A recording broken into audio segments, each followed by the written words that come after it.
Hi everyone, and welcome to Deep Geek Live. Today we are looking at a whole series of updates from George R.R. Martin over the course of the last couple of weeks, really. I could have done a live stream on any one of these things. There are lots of things to talk about, but at a very high level, we have got a Not a Blog post from a couple of weeks ago that he gave a big update on how he's doing with the Winds of Winter, what's happening there. He did an interview, a 2-hour-long interview with Game of Owns podcast. Well worth a listen to all the way through. Again, a lot of updates on what he's up to, and book length comes out there. We'll talk about that in just a moment. We've had a lot of publicity to do with House of the Dragon.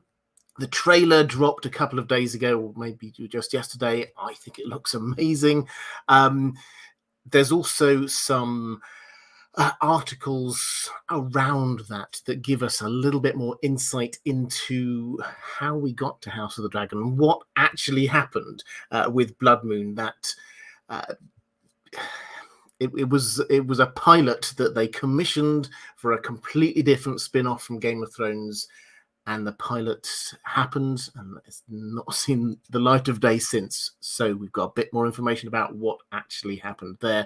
And as we speak, San Diego Comic-Con is happening. George R.R. Martin is there. Expect some more announcements.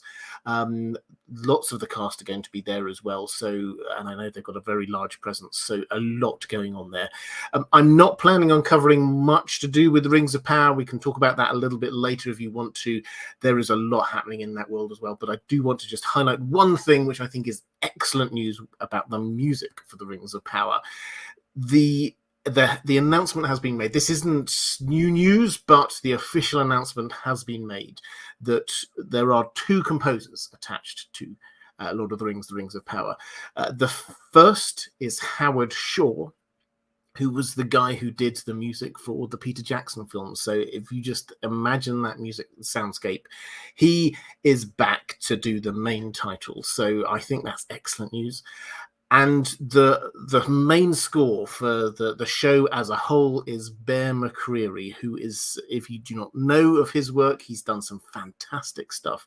One of my favorite themes of recent years was Black Sails, which he did, which I thought was absolutely wonderful. But he's done a lot of video games, I think God of War, things like that. He is excellent. So if you're wanting a few audio files there, you can go and have a look online. I think they released a couple. So if you're wanting to know what the music's going to be sounding like, go and check that out. More to come on that as well.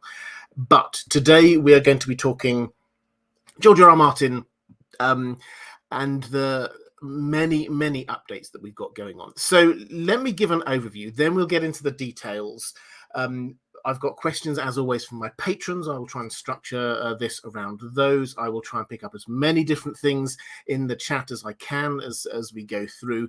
The first thing to focus on, I think, is this Not a Blog post. Now, for those who don't know, he has a blog. He says it's not a blog, that he sporadically puts things on. He has been picking up the pace about updates about the Winds of Winter recently, and he's done a big update.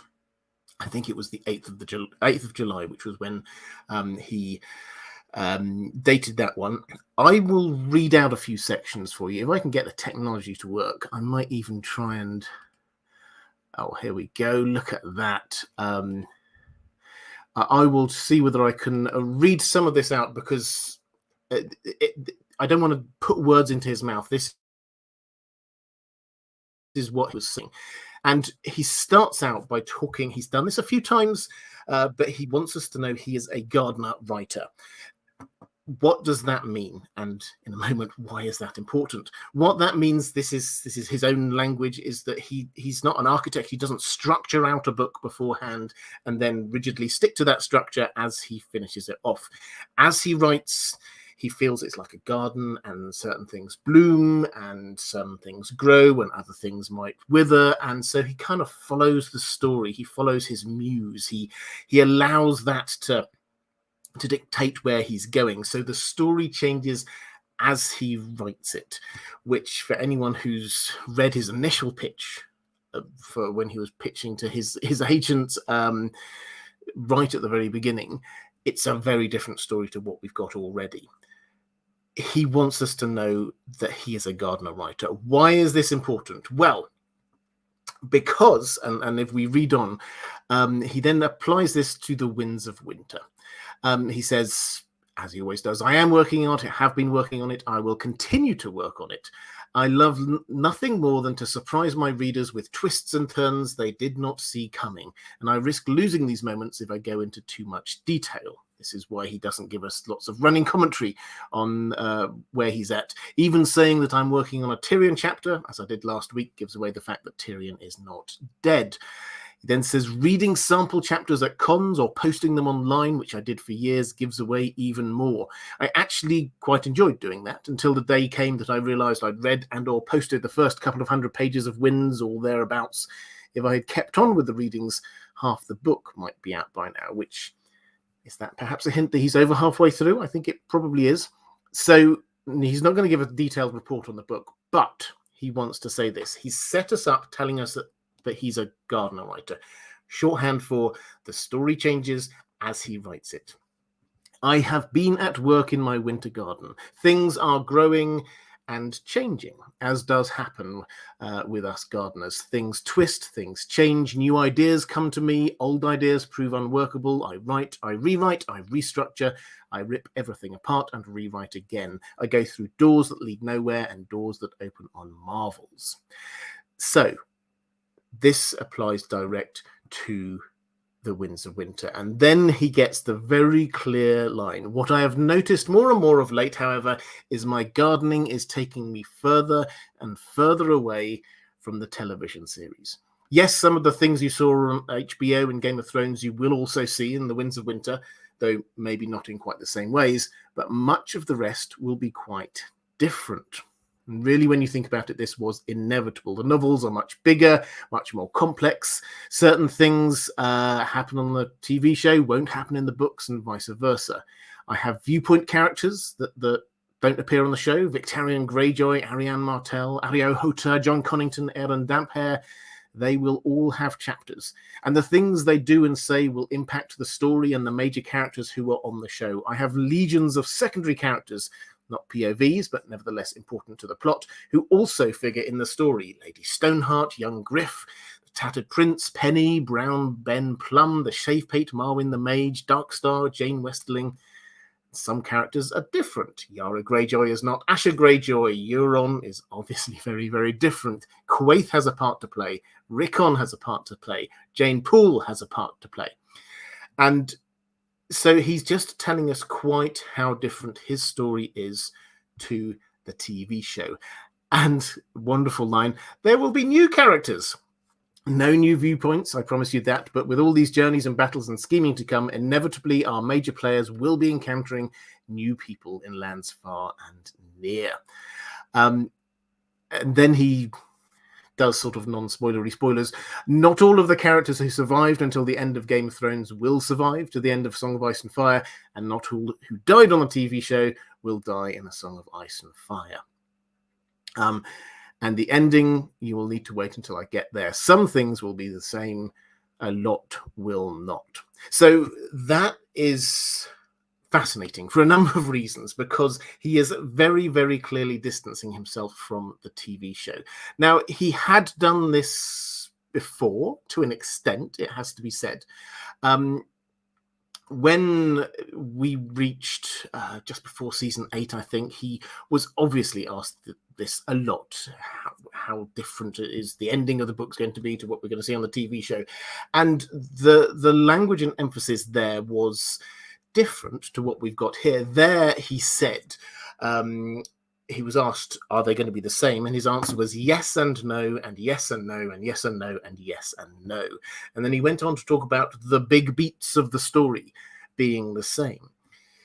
There would be differences, but the big beats of the story would be the same. That is very different to what we're hearing here now. Now he's wanting us to understand that things have shifted and changed as he has been writing this. Now, just pause for 1 second. I'm not going to go into huge amounts of sympathy for the showrunners here for perhaps obvious reasons, but I think we do have to acknowledge the fact that when they had that meeting with George R.R. Martin back in 2014 or whenever it was, we've heard about this from both sides now. They came across George R. R. Martin. It was effectively a handover meeting. George R. R. Martin had been quite involved in the early stages of Game of Thrones, seasons 1 to 4. He wrote an episode for each season. And then he took a step back. From season 5, he said, okay, you can finish off the story now. And they came over and asked him, where's the story going? What's the end going to be? What's going to happen to these characters? And they spent 2-3 days just talking all the way through this. And the result of that we saw on the TV show. We can argue about how much they stuck too close to what he said there, but the important thing that George R. R. Martin is telling us now is that the story and the endings have changed since then. So not only were the showrunners creating a show based on that had not yet been written, but they were also basing it on a story that was never going to be written, because George R. R. Martin changed his mind on it afterwards. So he wants us to know, this is the big takeaway point here. He wants us to know that there is a big difference between the TV show, what we saw in the TV show, and what we're going to see in the books. Now, that's the first big takeaway point I think we've got going on.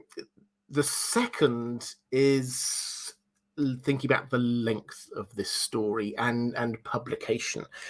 The interview he did with Game of Odins was, let me see whether I can get, somebody has helpfully transcribed some of this. So kudos to them for getting the interview, by the way. And as I say, it's well worth checking it out. He was asked whether he would go beyond the 7 books that he's said for a while. It's going to be 7 books in this series. And he says, I hope not. I hope not. I mean, honestly, these are big books. It is conceivable, and I do not know, this is not a definite answer, okay, but that Winds of Winter might be a bigger book than either Storm of Swords or Dance with Dragons, which are the 2 biggest books. And I'm not talking 10 pages bigger, I'm talking 300 pages bigger or something like that. Now, if that happens, my publisher might want to divide it into 2 books. So in that sense, it's already gone beyond 7. And then he sort of goes into speculating about all the different things that they might do. They might say, can you chop 300 pages out of this? I mean, I think it would be a very brave editor to tell George R. R. Martin, actually, you know what, less writing, please. So this is the key takeaway here, is he is now starting to speculate on how big this is going to be. How he's got an idea that the fact that he's already talking about maybe 300 pages or so more than Dance with Dragons, it's not a final answer. We shouldn't say, oh, that means that's going to be that long. But the fact that he's starting to think about it means that he can't be too far away from the end, because he's got an idea. He knows it's not going to be shorter than those books. Now, just for your general information, I think the official page count for Dance with Dragons was 1,056 pages. So if you add on 300 or so pages to that, then you're going to get 1,350, 1,400, something along those lines. Plus, of course, appendices. He has some fairly hefty appendices. I think in my last time I checked, the appendices were clocking in at nearly 100 pages per book. But you're looking then at 1,400, 1,500 pages with appendices. This is a big book, and it's reaching the point at which, firstly, can you publish it when it's that big in one volume? I mean, you could, but you make the type smaller, you squash it in. But would they want to? Realistically, they could turn this into 2 stories. Now, how do you do 2 books for publication? Do you just literally do part 1 and part 2? Do you try and say, let's divide this up in some sort of thematic order? those are decisions for another time. But I think it's pretty clear now, in my mind, when we get the Winds of Winter, this isn't just going to be one book published. This is going to be probably in 2 parts, maybe even 3 parts.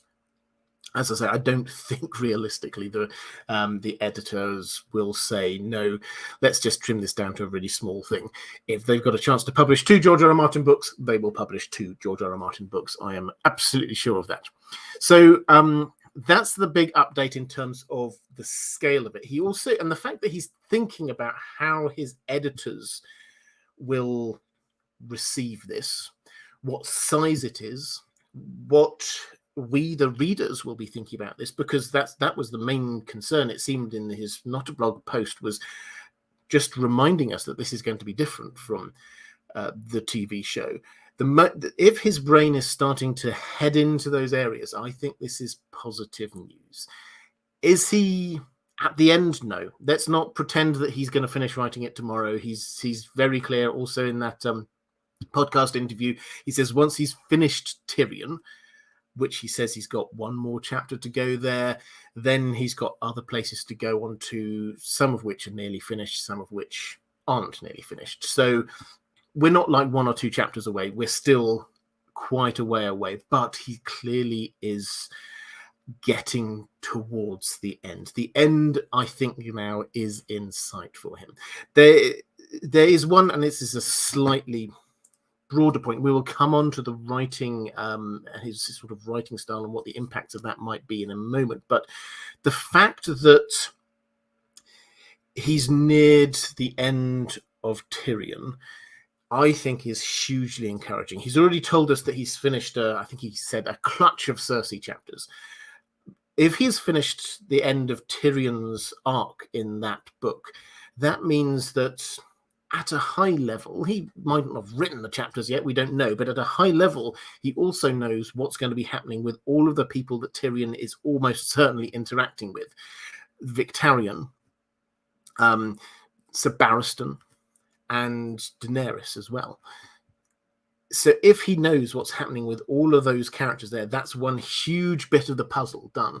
The writing process will become easier the closer to the end it gets, because earlier on he's got so many different moving parts. Once he's started locking down bits of the story, it's actually easier to write the rest of it. So I think there's a bit of encouragement in there. Are we going to see it? As I say, we're not going to see it in the next few months, so we shouldn't get our hopes up about it, and I'm long past predicting when we will get the Winds of Winter, but I think the end is now in sight for him. So I'll leave that to one side. We'll come back to the books. We've got a lot of questions about the books to come. I did also want to touch on an Entertainment Weekly article, which was interviews with the showrunners for House of the Dragon. House of the Dragon, by the trailer is excellent. Go and check out the trailer. But this interview talked about the background to how we got House of the Dragon, because this wasn't the first thing that was suggested. And we've had some of this before, but I think this is the first time we've had it presented as a sort of a cohesive story about how we ended up with House of the Dragon as opposed to other things.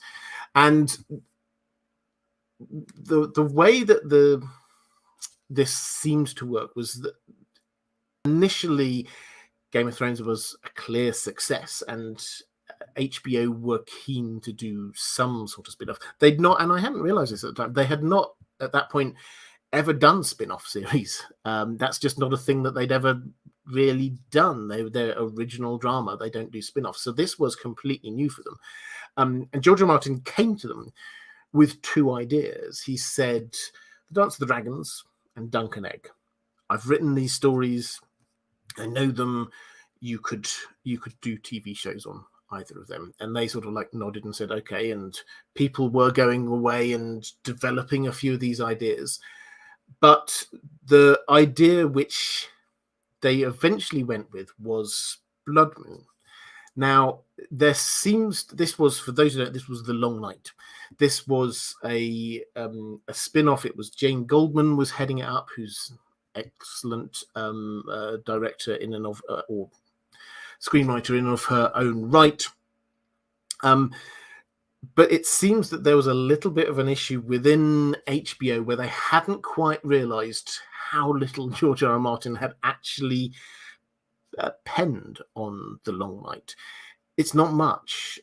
Most of what we have are legends, some of which are contradictory. So actually what was happening was that Jane Goldman had to make it up. She had to create the lore as she was going. Now, George R. R. Martin seems, he's only said nice things publicly about it, but it does seem that he had to be, his involvement was not central. Then we had the season 8, and obviously the fact that fan enthusiasm for a spin-off plummeted.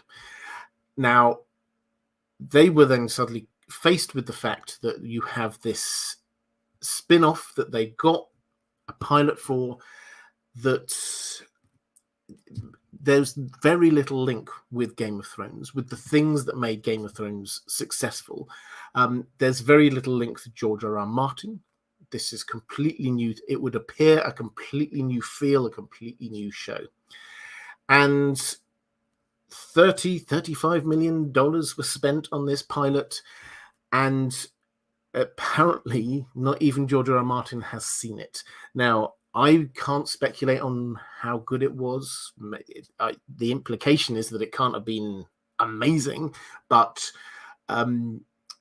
they decided to change tack. They went back to what they knew and understood: Targaryens and dragons. And George R.R. Martin happened to have met Ryan Condal, who knows his world very well and is very highly regarded. And this then turned into the pitch for A Dance with Dragons that became House of the Dragon. And they said, right, that's it. We're doing something that we know. This is the safe option. That's what we've got going on here. So House of the Dragon has emerged through all of this as one of the first couple of things that George R. R. Martin pitched. But this is where HBO, as their strategy, has come to. They're wanting something that they feel they can be pretty sure it's going to work, because they've got his writing. And this is one thing the showrunners there emphasized again and again. They are sticking to the story. They're not changing character names. They're not changing lore. Yes, they have to add in a few extra things, because you do when you're adapting from page to screen.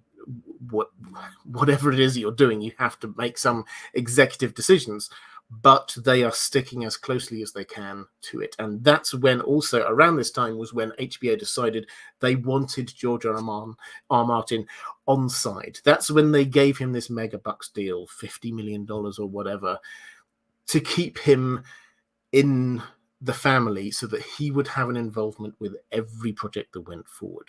So they got burned by season 8.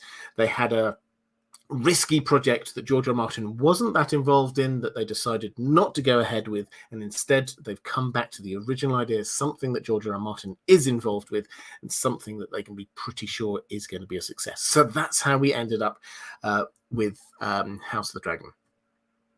So that's a sort of an overview of all the different things that have been going on recently. As I say, do we expect some announcement or something, even if it's only the cast giving their views on things? Stuff will emerge over the course of the next few days from San Diego Comic-Con. Both House of the Dragon and the Rings of Power have got a massive presence there. I know some people, I'm quite jealous actually of the people who are there. I know some people who are there. Right, let me just quickly flick through. I think I had a couple of super chats. Mara Lee, before we went on air, thank you. Hi there, Mara, saying just a show of love and support. Thank you so much, Robert, for all the fabulous content, stories, and merch. Hugs to Dan, your handsome dog. And Julia Goes says, just wanted to give you some thanks. I liked the Game of Thrones TV show, but the books seemed unapproachable. Your videos made it seem accessible, and now I'm halfway through listening to book 1. So thanks. Excellent. Well, I'm delighted you're not just reading them, but listening through. I love an audiobook myself. Cloaked One. Just want to give a huge shout out to our mods, always showing up each week with a positive and welcoming attitude and keeping this space friendly. I really appreciate all of your efforts. Yeah, moderators, thank you. If you are watching this live, please show a little bit of love for the moderators. They, what I say to them, just keep this a safe place for everyone. This is we're not here to do things down. We're here just to talk about stuff that we love, and the moderators do a fantastic job. So thank you. And if you are watching this live, do give them a little bit of love in the chat. And one more from Sam Klontz II. Thank you very much. Saying, good day, Robert. Good day. George R. Martin said no new POVs in The Winds of Winter. So what's your best high-level guess as to which POV we see the following? Winterfell, Edric, Edmure, Varys, and Fagon, if Jon Connington is off with Grayscale. Okay, yeah, so no, what he's said, and he said this before, so this wasn't new news. He's not going to do new POV chapters, except for prologue and possible epilogue. Now, he does random characters for prologues and epilogues who die. So the fact that there are no new POV characters is interesting, because each book he has added in new characters each time, and I think it shows that it's reached the biggest extent as a story, as wide as this story is going to be, and now he's bringing it back. As for how we're going to be reading about these things, so Varys and Fagon, if Jon Connington is off with Grayscale. So we've got Jon Connington, who is with Fagon, who is, yes, he's got Grayscale, but I think we will still see his POV for a while. Arianne is moving in that direction too. So we've had a couple of pre-release chapters from The Winds of Winter, who we should probably clarify. Those pre-release chapters, George R. Martin did say, I don't know when it was, maybe a year or so ago, he did sort of tease that we shouldn't assume that all of those POV chapters, all of those pre-release chapters are going to survive untouched. The hint is that at least one of them he's drastically revised. So we shouldn't take them yet as canon, but they're pretty strong indicators of what is going to happen. Arianne is going to meet Fagon. That's where we've had 2 chapters from her. That's where she's headed. So we will see the action going on around Fagon from both Jon Connington and Arianne. In terms of Varys is behind the scenes. He's hidden in the shadows in King's Landing. We saw him briefly in Kevin Lannister, the epilogue to the Dance with Dragons. The Kevin Lannister chapter, Kevin died, was killed by Varys. So how will we see him? The main character who is currently in King's Landing is Cersei. That's how we're seeing things happening now in King's Landing until we get Fagon, Jon Connington, etc. arriving there. We will see things through Cersei's eyes. So we will, and Cersei's, it's probably worth pointing out, Cersei is a fantastic character for George R. R. Martin to write, because she's not as clever as she thinks she is. So we will see stuff that we might be able to realize what's going on when she does not. So we will probably see the effects of Varys rather than actually see Varys himself. And Varys even speculates about this when he's giving his little speech to Kevin Lannister at the end, and he says, well, I'm now planting some evidence that for your murder, that perhaps this was done by the Tyrells, or someone will find a way to blame the Dornish. he knows this, and he knows that this is going to be what Cersei's going to do. She will want to get revenge, and she will find out, oh, this is coming from the Tyrells. I'm going to take revenge on them. Winterfell, well, we did have, pardon me, we did have Theon in Winterfell. Theon escaped. So we don't currently have somebody inside Winterfell. But we're going to have the Battle of Winterfell soon, so we're seeing things happening outside it. Now, there are a number. We've got Theon, we've got Asha, Yara, and then Jon will be heading down, and Melisandre perhaps as well will be heading down from the Wall later to Winterfell. So we will see it, but for the short term, we won't have that inside view. Edric, Storm, Edmure, again, we will pick up on them through the story, through exactly how much of an impact Edric, we might see him. He's headed off over to the Free Cities. We might see him when Tyrion and co and Dany and co head with their massive fleet over across the south of Essos. Edmure, I think this is caught up in the Riverlands issue, which I will talk more about that later. But there are lots of competing POVs and characters going on in the Riverlands right now. Okay, I think that's me caught up in the chat. Let's go to Ruben Devender saying, "Schönen Abend, Robert," and to you too. Which characters' situations do you believe challenge George the most? Similar to the Themirenese knot. Okay, so the Themirenese knot, for those who are unaware, this was when George R. R. Martin, if you remember those happy, innocent days, writing A Dance with the Dragon, which was slow. It took him a while. It took him a few years to write that. And he felt at the end that he owed a little explanation, not an apology. He doesn't have to apologize to us for his writing speed, but an explanation for why that took a while. And he talked about what he called the Themirenese knot. The Themirenese knot was a tangle of threads of plot in Meereen, where it's like he had lots of bits of string that he was just trying to sort them all out, and he just got into a jumble which became a knot.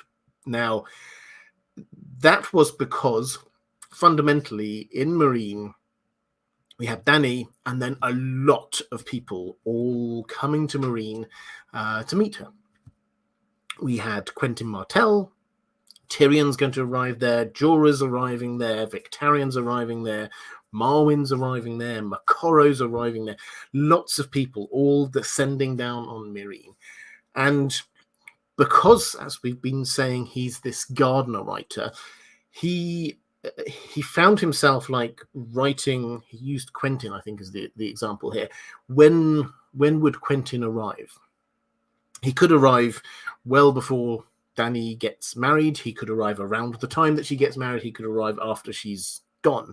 And then he would write a few chapters for each of these different things just to see where the story took him. So what happens if he arrives a bit later? Where does that story take me? Well, that means that he intersects with these characters at this point, but maybe what if they arrive a bit earlier? And so he had all of these different intersecting characters arriving at different times, and that was what the problem was. Now, that I think that I think tells us a lot about how his writing style impacts on what he struggles with. I think he finds it easier to do the self-contained stories. So when we come to the Winds of Winter, characters like Aria, say, yes, her story intersects on others, but for the time being, she's in Braavos.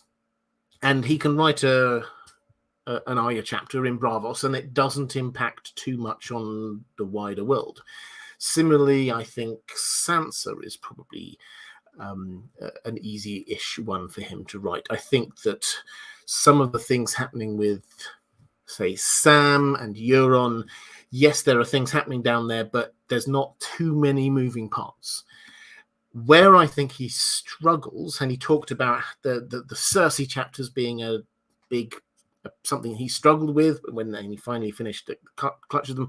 Why is that? Because there's lots of characters and there's lots of things happening in that area of King's Landing. I think the same. I said I'd come back to this with the Riverlands. I think he has struggled. He talked about the Jaime and Brienne ones that he struggles with a bit. For me, that is the bit of the story that has the most moving parts. If you just quickly flick down who's in the Riverlands, and this is the case, it always has been the case, the Riverlands is a complicated bit of the story. Who's there? Well, we get Lady Stoneheart, we've got Brienne, we've got Jaime, the Hound is probably still hidden away there somewhere. We've got the Blackfish who's headed off, we've got the Blackfish's garrison, we've got Nymeria's super pack, we've got some members of the Brotherhood Without Banners who split off from the Brotherhood Without Banners led by Lady Stoneheart. There's lots of these different moving parts, even before we think about anyone else coming into the Riverlands, which they will at some point on the show. Obviously, Arya came back into the Riverlands. There are lots of different moving parts. And the story that he writes will depend on the iteration of people meeting, the different groups of people meeting at different times. Because as we saw when Arya, say, was wandering around in the Riverlands, she would kill a group of people when she stumbled across them. So that would impact on it. When they arrived up at the Twins, the Red Wedding was happening. The timing there was absolutely important. If they'd arrived the day beforehand, then the story would have been very, very different, because the Hound would have tried to sell her to her family. I'm sure they would have come to some sort of accommodation, whether it was with or without violence, but she would have then been in that group at the Red Wedding. It would have been a very different story going on. So I think that's an area that he struggles with. He obviously struggled with Meereen because of this. I'm feeling confident if he's near to the end of Tyrion's story that he's got past the Meereen problems now. I think that's in the past. But it's where there's lots of interconnecting stories that's where I think he struggles. John Paul asking what the massive update. The massive update is lots of updates. That's the thing. George R. R. Martin has just told us lots of different things. So it's not one particular big update. Right, let's quickly flick through. I think I had a few more questions in the chat. Here we go. Tootsprachen Leben Lenga saying, hi, Robert. Will Davos even meet Rickon and or Osha? And will he come to Skagos to find them dead already? Okay, so this is one of the... And when I say there's lots of updates, George R. R. Martin has said...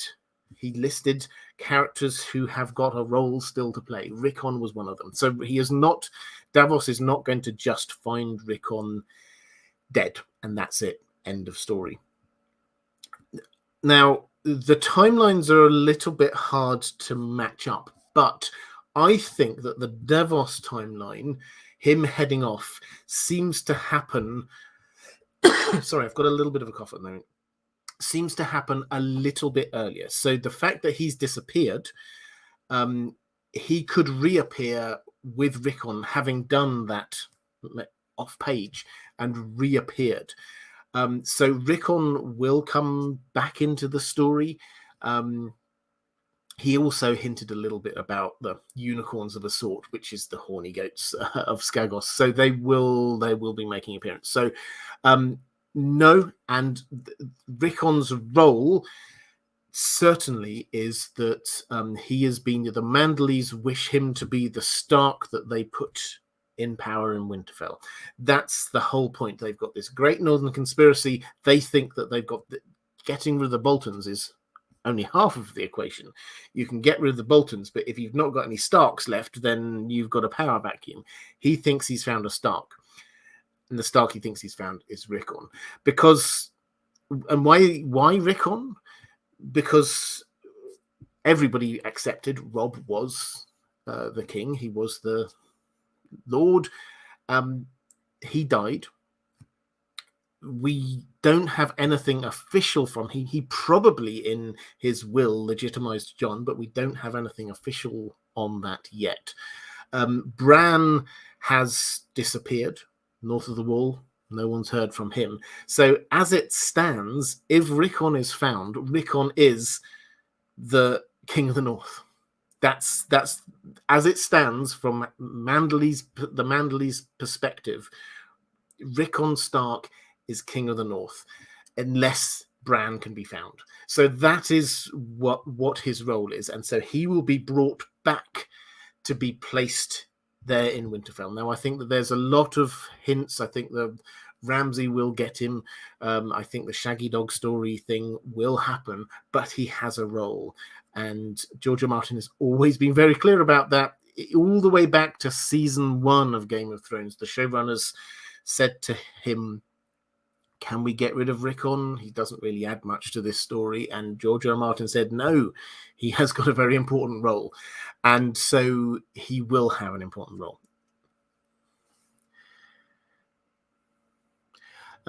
Question again, Totsprachen Leben Lenga saying, will Arya ever meet Varys or Illyrio and recognize the mummers from King's Landing?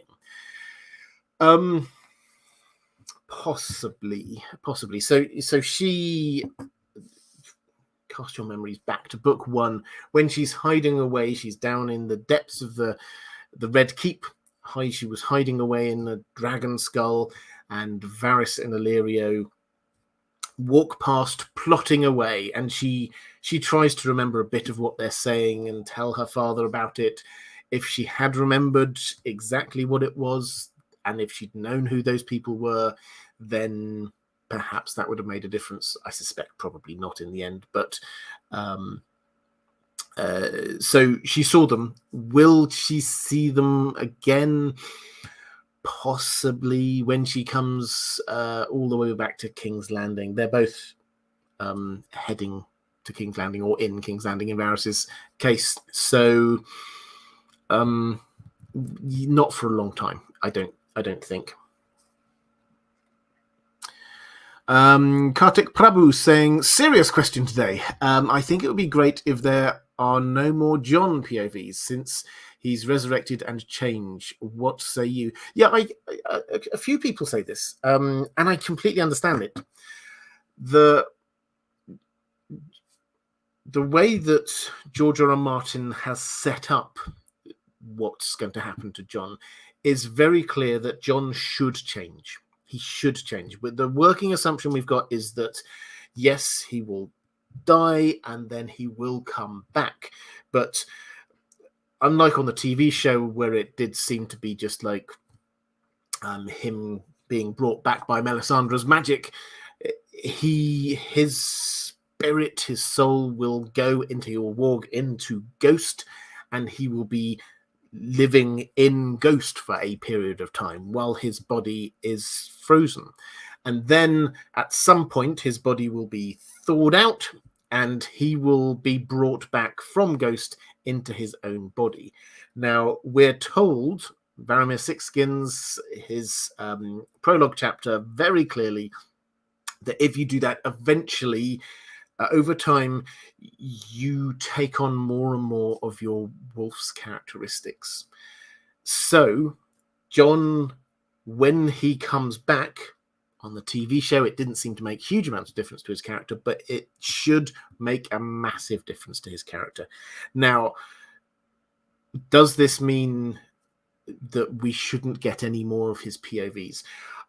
I could imagine that George R. R. Martin might want to do that. I think it's very clear from what he said. He's very aware of the fact that if he says, I'm doing a Jon POV, that spoils it for people. People, in his mind, yes, obviously everybody knows or thinks they know that Jon Snow is coming back. But I think he's never going to say, I am currently writing a Jon Snow chapter. So we won't know until it's published, but my instinct is I think we will. I think that this is exactly the kind of thing that he would enjoy writing about. I think he would love writing a Jon as Ghost chapter. Can you imagine it? The heading, the name of the chapter would not be Jon 1, it would be Ghost. And we see the world through Ghost's eyes. I think that would be fantastic. I think he would love doing that. And then coming back in and seeing the struggles of Jon Snow. Maybe he will. This is one of those things that it is an artist decision. I could understand him not doing it, but my default is he will still have Jon Snow chapters, simply because he enjoys writing Jon Snow. And I think right at the very end, he's definitely will still want to have Jon chapters. Sanguini saying, "Hi Robert, it's fairly clear that Fagon is a Blackfyre, but I agree. But what do you think the likelihood is that some of the changes could include his legitimacy?" Interesting. So we have to now, and I probably should have said this higher up, but I think that George R.R. Martin, the fact that he is emphasizing for us, he's changing things as he writes, and he enjoys catching us out, catching us by surprise. You can almost see the little cheeky glint in his eye when he's thinking about, haha, they'll never see this coming.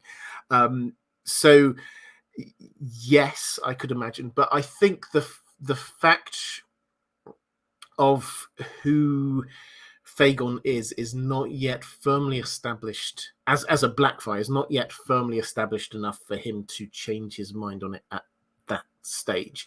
I think there's we should expect some unexpected things. If we have confidence in what's happening, then he wants us not to feel confident about what's happening. So could one of the changes be that Fagon is really Aegon? I don't think so, because I think he has set it up to go down a particular path. I think the kinds of changes might be what, in this instance, for example, what Fagon might do and achieve. Maybe his original plan was that Fagon would take King's Landing, but then pretty quickly afterwards, Dany would sweep him away and she would take over. But maybe he's decided that Fagon should survive for longer. Who knows? Everything we've seen about Fagon suggests that he's going to be a good ruler, actually. Probably not the actual heir. Probably he shouldn't be the ruler and some kind of technical terms, but he would be a good ruler. So maybe George R. R. Martin will allow him to carry on for longer than before. Jay Sheth has a question. I think just lost it for one moment. Yep, here we go. Hello, Robert. Which POV are you expecting most to read when the Winds is in your hands? Which is your favorite POV character until now in the series? Well, I always like reading Tyrion's chapters. I think it's because George R. R. Martin also likes writing them.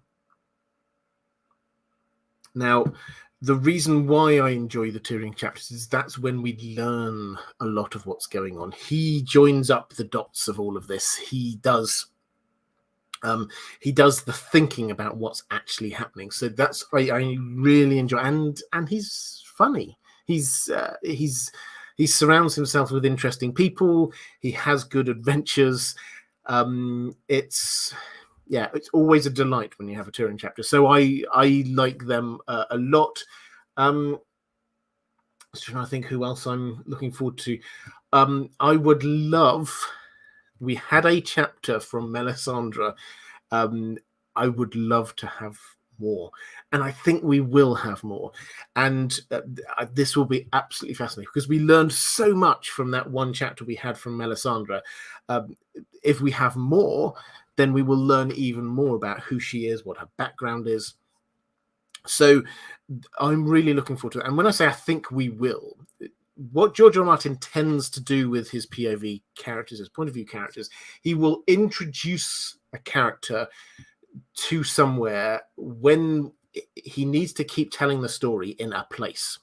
But the character through whose eyes we were reading this, seeing this, moves on somewhere else. Now, an example of this is in Meereen. Dany was going to go, she was going to go away, so we needed somebody who could be our eyes and ears in Meereen once she'd gone. So Barristan appears as a POV character. That's what he tends to do. And at the Wall, what you'll find is that we used to have a few POV characters at the Wall. Obviously Jon, Sam, Davos, but these characters have gone. When Jon is dead, who's going to be telling the story? Through whose eyes are we going to see the story of what's happening at Castle Black? How do we know what's happening in the aftermath of Jon's killing? Through Melisandre. So I'm sure we are going to get some more Melisandre ones, and they will be fun because we will see her very focused, sort of wide, slanted view on the world, not spotting the obvious all the time. Again, interpreting everything through the prism of her pre-established ideas.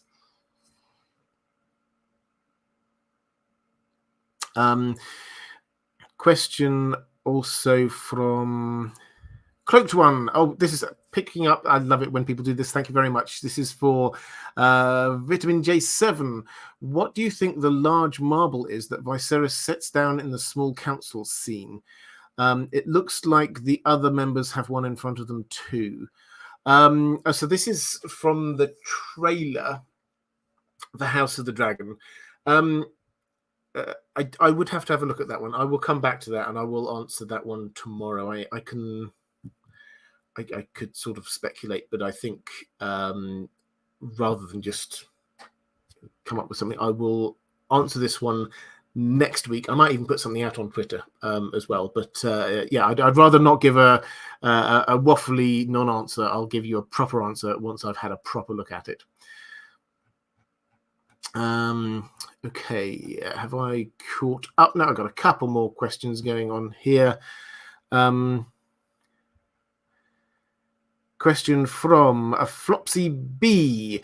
Whilst Jon is inside Ghost, will he be connected or influenced by Bloodraven? If so, will he possibly come back with knowledge of his true parentage? Okay, now this is really interesting. Some fantastic questions today. So my working assumption, and I think many people's working assumption, is that Ghost has, or Bloodraven has been walking into Ghost at times. Now, there's, as well as a lot of other clues as to what Ghost has been doing to help out Jon or to help out Bloodraven. Also, there's the colouring clues. He's white with red eyes, which is Bloodraven colouring. So I think he has been. And Jon has not been walking into Ghost in the sort of the traditional sense, that in the way that Bran has been very clearly walking through Summer.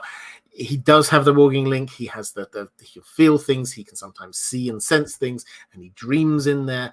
But that it's not the same. So when he goes in, I think there will be a lot of uncertainty about what's going on. I think Bloodraven will not come in at the same time. I don't think that the Ghost will have a memory of Bloodraven, other than perhaps that someone else was here before, kind of thing. So I don't think Jon will sort of get proxy memories from Bloodraven. So I don't think he's going to understand new things there. But the intriguing thing for me is although this theory works perfectly, that Jon walks into Ghost, and that's how he survives his body being killed. the biggest question is how does he get back when his body has been thawed out? How do you get him back from there into his body?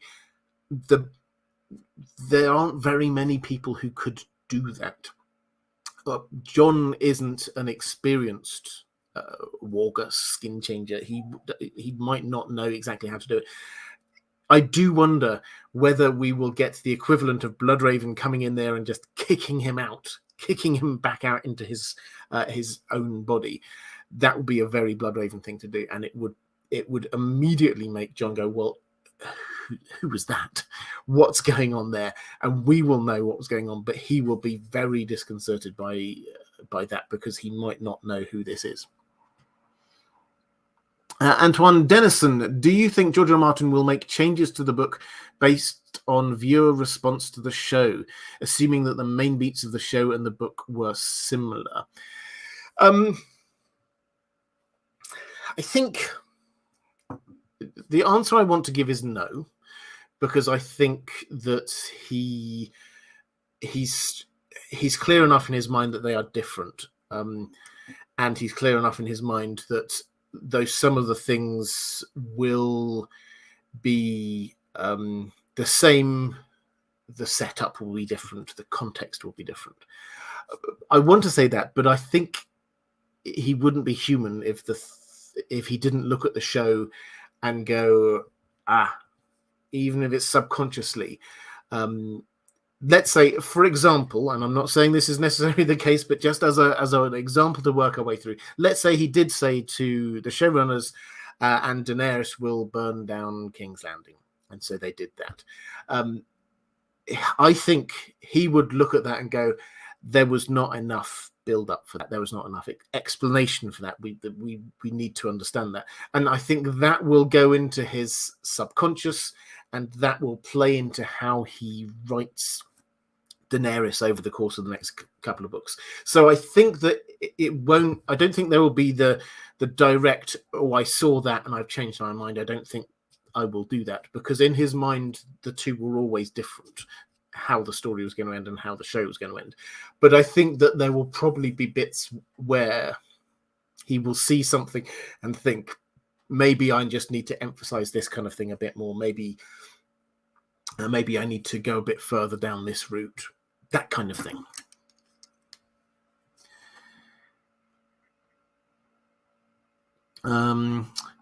Question from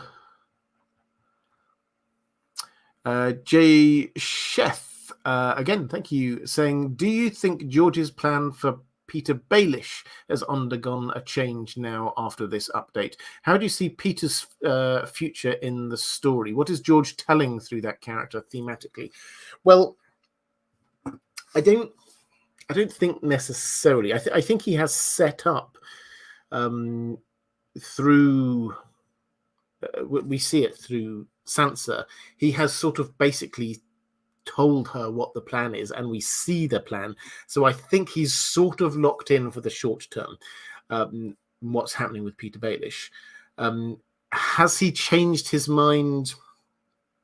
I think, again, this is one of those things where he was very clear in, and he's not a blog post, he's saying that some things will be the same, but happening in different ways, in different context. I think his death makes, which happening at Winterfell at the hands of the children of the man who he betrayed in King's Landing, that makes thematic sense for me. And I think that will still be the end point here. He's set up Littlefinger to be going north. This is part of the plan with Sansa. That seems to be where that storyline's going. It makes thematic sense that in the same way that when Ned Stark was fish out of water down in King's Landing, didn't understand the people, didn't understand the context, didn't understand the culture, Peter Baelish will similarly be a fish out of water in Winterfell. He will not understand the people, he will not understand the context, and I think that will lead to his death, perhaps by a betrayal. So I think that kind of symmetry works well. So I don't think that there will be a big change. I can't see a big change happening there. in terms of what he's seeing, he's telling through that character. I mean, I don't think he's trying to make a point. I think, but this a character who backs himself and is happy, in fact, encourages chaos around him, thinking that he is cleverer than everyone else, which is basically that's what Littlefinger's whole character is about. He thinks that he can make best use of the opportunities that are there.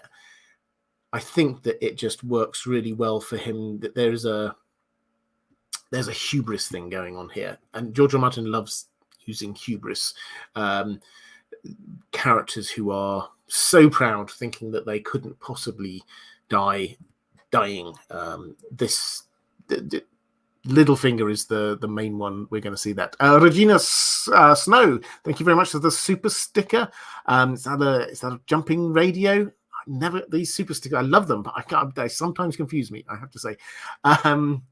Let's go to a question from Cloaked One, picking up for Isabel Torium. Do you think Dany's storyline with the Dothraki changes in the books? In her last chapter, she encounters them with Drogon at her back, as opposed to the show where she is on her own.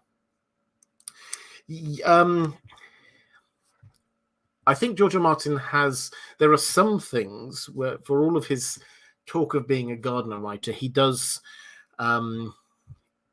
do foreshadowing. He does do, particularly, he has visions of things of the future.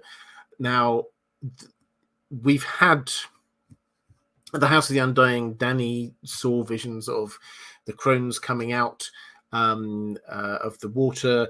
We've got this idea that she must light a second fire. I think that was something in the show that is, again, it won't be exactly the same, but she doesn't herself light many fires. Her dragons light fires, but lighting fires, not so much. She did light Khal Drogo's funeral pyre, so that was the first one. I think the second one will be at the center of the home of the Dosh Khaleen there. So I think in Vaes Dothrak. So I think, broadly speaking, it's going to be similar, but she will become the leader of all of the Dothraki. Now, the Drogon issue is interesting because, yes, he's there at her side, but she can't control him. So it's not just going to be a matter of them coming up, rounding up, taking a prisoner and going away, because there's a whopping great big dragon there as well. And Drogon, although he can't be controlled, is probably not likely to be just happily letting her be taken away. He will probably try and defend her. So I don't think that's going to happen, but I think she will end up going to Vaes Dothrak, perhaps of her own volition, because she needs food. She needs water. I think she may well go with them of her own volition, knowing that Drogon is there. So that's more where we're at. But no, it's not going to be just as sort of straightforward. They capture her and take her away. Hermione saying, thank you for your wonderful stream, as always. Thank you. What are your thoughts on Tyrion-related characters, like his uncle Geryon or even Tisha? I mean, I have many thoughts. I think so. Geryon is one of these. We never meet him. He was his favorite uncle, and he sort of went off in the past and didn't come back. I think this is one of those things where, as a character, and Tisha as well, is that they're foundational for who he is as a person. Is that both those stories tell us about him, the wanderlust that he has, this desire to explore places. This is a very Geryon thing. And then Tisha, the fact that he is, at heart, he wants love. That's why, as a character, he just wants to be loved for who he is. He put all this armor up around him, but that's what it is, and that is important. Now, Tisha, because this thought keeps going round his head, where do whores go? Because that's his head. Now, that will probably pay some dividends later on. Maybe he will find her, or may hear rumor of her, or something like that, as the fleet is heading westwards back to Westeros. But they are, in terms of what they are there primarily to reveal Tyrion's true character, because without that we would not know quite who he is. Vitamin J7, thank you very much, saying, looking forward to your future non-waffly marble answer. Just figured out how to super chat for the first time. I just had to hear you say vitamin in your much superior accent. Well, I could say vitamin, but thank you so much. Well, thank you very much. I very much appreciate that. Let's go to, have I caught up yet? I think I might have caught up with the chat. Chris Underon, I think you didn't see a question attached to that one. If there is one, then do let one of the mods know, and they will try and get my attention. Callie Summers just saying, so George R. Martin is a gardener, not a sculptor. It feels like he approaches gardening like an ent, not a hobbit or an Entwife, so he ends up with Fangorn instead of the Shire. I mean, I think that sometimes George R. Martin doth protest too much about his writing style. He clearly does have an idea of where this story is going, and he says that again in this. I think when he was talking to Game of Thrones, he does have an idea of where the main characters are ending up, but how you get there will change, and some of that, the ending, will also change. But he does, it's not that he's just like heading off and doesn't know where this is going. The fact that he thinks that he's got 2 books to go, this one and the next one, tells you that he knows where the story is roughly going to be ending. And at a very high level, it's roughly what he thought of at the very beginning. The first start of it, we've got, it was supposed to be a trilogy, 3 books. Book 1 was going to be about the Civil War, Starks and the Targaryens. Book 2 was going to be about Dany and the invasion with the dragons, and book 3 was going to be about the others. And that was how it was going to be structured. And that, very broadly speaking, is still where we're going. It's not in quite that iterative a way now, but that's where we're going. And so, yeah, he is a Gardner writer. He allows things to shift and change as he's going along, but he still has an idea of where he's going with all of this.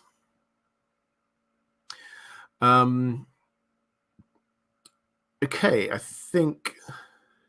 Oh, I've got one more. Jay Sheth, thank you very much, saying, according to you, who is playing the best game in the story? Best player award goes to... please comment about sliding scale of honor for Jaime between Sir Arthur Dayne and the Smiling Knight. Okay, well, I don't know playing the best game. It depends what you count as being the best, being what the game is in terms of this. But I think Arya's doing quite well, has to be said. Nobody knows where she is, and she is turning herself into a badass assassin. And she has managed, despite everything, she's managed to keep the heart of who she is there. The Faceless Men are allowing her to carry on becoming no one, but she's still got Needle hidden away. She's still got her Stark heritage that she will come back to. In terms of sliding scale of honor for Jaime is a fascinating character, and George R. Martin plays with this a lot. Arthur Dayne and the Smiling Knight, I think, are often set up as sort of false opposites, because with Jaime, he sort of wears his lack of honor as a badge, and he... in the same way Tyrion has like this armor that he puts on, he almost embraces the Oathbreaker, Kingslayer thing, because that's he knows deep inside, he knows the truth of it. He knows the truth of who he is. And this is why honor for him is so important, because as a character, he is heading towards shedding all of the outside structures of who he has had to be. And now he is trying to find out who he is. The last few chapters of Jaime, again and again and again, are just him rejecting bits of Lannister. He gets this letter from Cersei saying, "Come back, protect me," and he just like rips up and burns the letter. He realizes winter is coming, and then he thinks about how his father would have prepared for winter, and decides, I wouldn't do that. So again and again, he rejects who he is. And then Brienne arrives, and she, being this symbol of honor, he then goes and follows her. The irony, of course, is that this is probably the one time that she's actually lying to him. But in terms of where he is, he's heading towards a place where he is more at home with who he is. Reflective Rambling, picking up the questioning from Chris Onderon. If House of the Dragon proves to be successful, do you think HBO will greenlight the Doom of Valyria prequel entitled Empire of Ash? It's all gone quiet on that one. I think that unless that's one of the animes, there are 2 more animes as far as we can tell. We know there's one about Yi Ti, which is in development. There are 2 more that we haven't been told the details of. But in terms of the live action stuff, we've got Duncan Egg in the works. We've got the Corlys Velaryon story. We've got the Nymeria story, and we've got Jon Snow story, sequel spin-off. Which of those is probably coming up next? They will greenlight something. I'm absolutely sure. House of the Dragon, this is my gut instinct on what's going to happen. They will make their own decisions. But if they've got 9 working on in development, and some of these have been going now for years, and they're on later iterations, 3rd, 4th iterations of scripts, they're close to making a decision on. You can't just keep on getting a new script. You have to make a decision at some point. If House of the Dragon is a success, I imagine after week 1 or week 2, we will get the big announcement. House of the Dragon has been renewed for season 2. Maybe at the end of the season, we will get, as we did with the end of Mandalorian season 1, when Star Wars suddenly said, and here's all the spin-offs we've got coming up.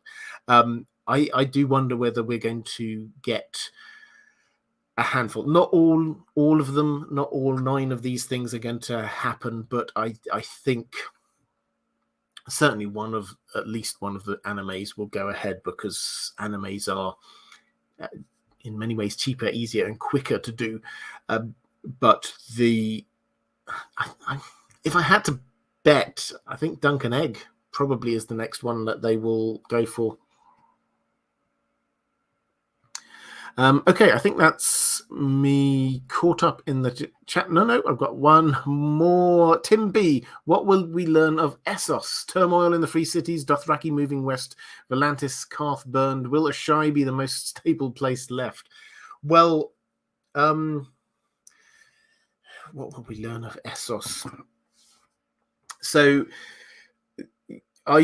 in terms of what happens, then yes, I think broadly the most likely is still Dany ends up in Vaes Dothrak, takes over the Dothraki, and sends them west, basically saying, I'll meet you there on the west coast. And if they raise Pentos to the ground, then that is going to play in also with the Tattered Prince plotline as well. So I think that's going to go there. If then we get into geopolitics of the Free Cities, because if the Dothraki raise Pentos to the ground, Braavos is the next one. What are they going to do? Braavos will start arming. They'll think we cannot now just ignore all of this. We have to be aware. That we might see some of in an Aria chapter, depending on the timing of this. Volantis sending a fleet to go and try and attack Dany. Dany will take them down, and I think she will destroy Volantis on the way through. The three free cities that are around the disputed lands, that's more interesting because they could stop off there, and they probably will stop off, but is there a particular grudge against any of them? Not so sure. So yes, there will be turmoil in three cities. Yes, Dothraki will be moving. Yes, west. Yes, Volantis and possibly also Karth burned. Asshai being the most stable place left. I think I still think we're not going to see Asshai except possibly in like visions or memories or something like that. It's stable, but nobody's going to be going there. Kaius Bellerin is saying, Condal said that the change to the Targ sigil was made with a reason, and the trailer had guards in Blackfyre colours. What do you make of these changes? Okay, so this is the Targaryen symbol, is that how many legs on the dragon, and there were some people also in the trailer they had the inverted red and black. So this was what the Blackfyres took as their sigil, was by inverting the colours of the Targaryen sigil. So this is their Blackfyres, and it's the red dragon against the black dragon. Some people who appeared to be Targaryen seemed to be, or not Targaryens themselves, but sort of Targaryen retainers of some kind, seemed to be having what was the Blackfyre sigil colouring. What does this mean? Well, I do wonder whether or not we might get something along the lines of Daemon having his own. So Daemon is going to be at the heart of so much of this. This has been set up, as it was, of course, as being this sort of struggle between the two women, between Rhaenyra and Alicent. But Daemon is doing so much of the running early on in the build-up of the war. He was the heir. He was the heir until Rhaenyra was made the heir by Viserys. So I wonder whether someone may have, like maybe him, maybe someone else, may have got us an inverted one as a personal sigil. And what we've got going on here is different groups setting themselves up. Yes, they coalesced into the greens and the blacks. But might the blacks be because they, for a bit, decided that they wanted to have this inverted one to show their distinct side? I don't know. That's I'm looking forward to that kind of level of detail, because it is them to a degree trying to retcon some of the very nerdy details about Game of Thrones that were perhaps not book compliant. So yeah, if they come up with a reason, I'll be happy. This is one of those things where, as much as they're sticking to the books, they have a huge amount of leeway to do other things. And George R.R. Martin has been involved and will have ticked off any controversial things. So I'm looking forward to it. I think that there's a personal sigils will be a thing in this to show the difference between Targaryen. Otherwise, for the casual viewer, lots of Targaryens all looking the same. How do we tell them apart? Let's go to a question from one of my patrons, George R.R. Tolkien. Salutations, Robert. Being showered with all these great teasers and trailers really has made my month, and honestly, I can't be more excited for the end of August. I was wondering, with all the new scenes and stuff we've got, where will the series end by season 1. We've seen clips of Aemond One Eye, so I assume at least a few years after the whole incident with him losing his eye. I'm curious where you think we will end. So this is season 1 is the build up to the dance. So we're not going to see massive civil war in this. Everything we've seen from the trailers, the little snippets, it's the build up. Now, the question therefore is where's the end point here? Now they could pick two or three, but Viserys has to die, I think, so he will be gone before the end of the season. Now they could end it just with this dramatic the Green Council deciding we're going to put our man on the throne. They could end it just there, and then news of it comes over to Daemon and Rhaenys and Rhaenyra, and then they're all glowering and staring out across from Dragonstone. They could end it there. I wonder whether they might take it to another episode beyond that, include the Aemond incident where he gets his revenge for what happened with his eye, battle over Shipbreaker Bay, because if that has been set up, which they are going to do in this season, him losing his eye and him then getting his revenge later on, that would work well in a series. There is, for those who've read it, there is a massive moment which happens after that, Blood and Cheese.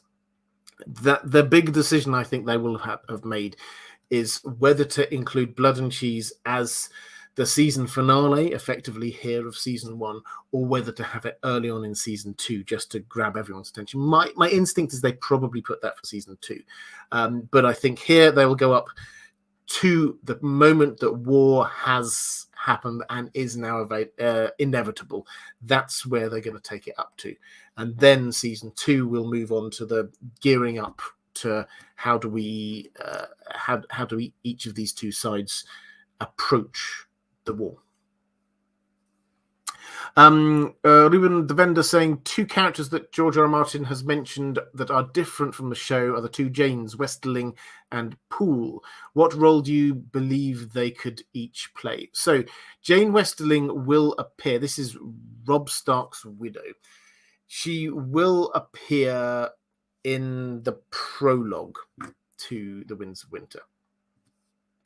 Probably not from her POV, but she will appear. Now, where we left her, Jaime had decided that she should be basically always kept under armed guard and sent out from the Riverlands back across to Lannister land. That's what his decision was. So she is going to be trundling over there in some sort of a caravan. There will be any one of 3 or 4 different groups who might wish to stop that. And I think that is what we're going to see in the prologue. This could be the Brotherhood Without Banners, this Lady Stonehearts, this could be the Blackfish, it could be the Super PAC, Nymeria Super PAC. Lots of these different groups any of them would want to stop that and free her. So I think that's her, where she's going to start. Is she going to be playing a big role after that? Well, if she is there as a personal witness that Robb did legitimize Jon, that will be a significant element in terms of who takes over in the north. As for Jane Poole, we last saw her, this was in the pre-release, the Theon pre-released chapter, which is one of the ones more likely to survive intact, because this was actually written in full, as far as we understand it. George R. R. Martin wrote it thinking maybe he would include it way back in when he was writing Dance with Dragons, but then decided to push it into the next book. So it is there and written. In that we have Jane Poole thinks that she's still or has been told to pretend that she's still Arya. Theon tells her, no matter what people say, just it's safest for you if you say you're Aria. Now, so she is fake Aria, and she's continuing to pretend to be fake Aria. Stannis has sent her to the wall. He has sent her to Castle Black, thinking that she's Aria, to send her to Jon Snow, because that's her half-brother, everyone thinks, so that's a sensible place. And Stannis is on a very long and slow attempt to curry favor with Jon. So she's gone up there. Now, she will arrive, presumably, we don't know the exact timing, at some point after Jon has been killed. Now, if she arrives, nobody up there will know that she's not actually Aria. So she will be welcomed as if she were Aria. And what are they going to do with her there? Well, they will give her shelter while she's up there, but also thinking that she's Aria. One of the big issues, I think, where she may well come into this is that one of the big issues is what to do with Jon's body, because she will have been concerned all the way up there. She knows I'm saying that I'm Aria, but I'm going, and Jon Snow will know I'm not Aria. When I get up there, the game will be up. Jon Snow knows who Jane Poole is. When she arrives to discover that he's dead, I think there's a fair chance they may say, what do you want done with his body? Because there will have been a debate about what to do with Jon Snow's body. They had the last Jon Snow chapter we had. They were debating about what to do with the bodies of dead members of the Night's Watch. And the conclusion they came to was freeze them in the ice cells. And so that's almost certainly what they've done with his body. But now we've got Arya Stark there, then it's like, what do you want to do with it? And the other option is to burn the body. Now, I do wonder whether she might go, okay, burn the body. And if so, I've said this before, this is as close as I come to tinfoil, but this is how I would write this bit of the story, because I think this would be really cool.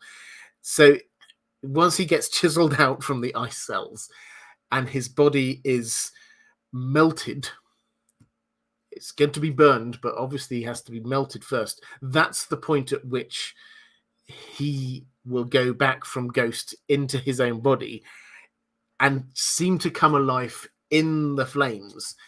And that will be so dramatic, because that will then look to Melisandre be what this person has come back through the flames from death. This is, and she will eventually come to think this is Azor Ahai reborn.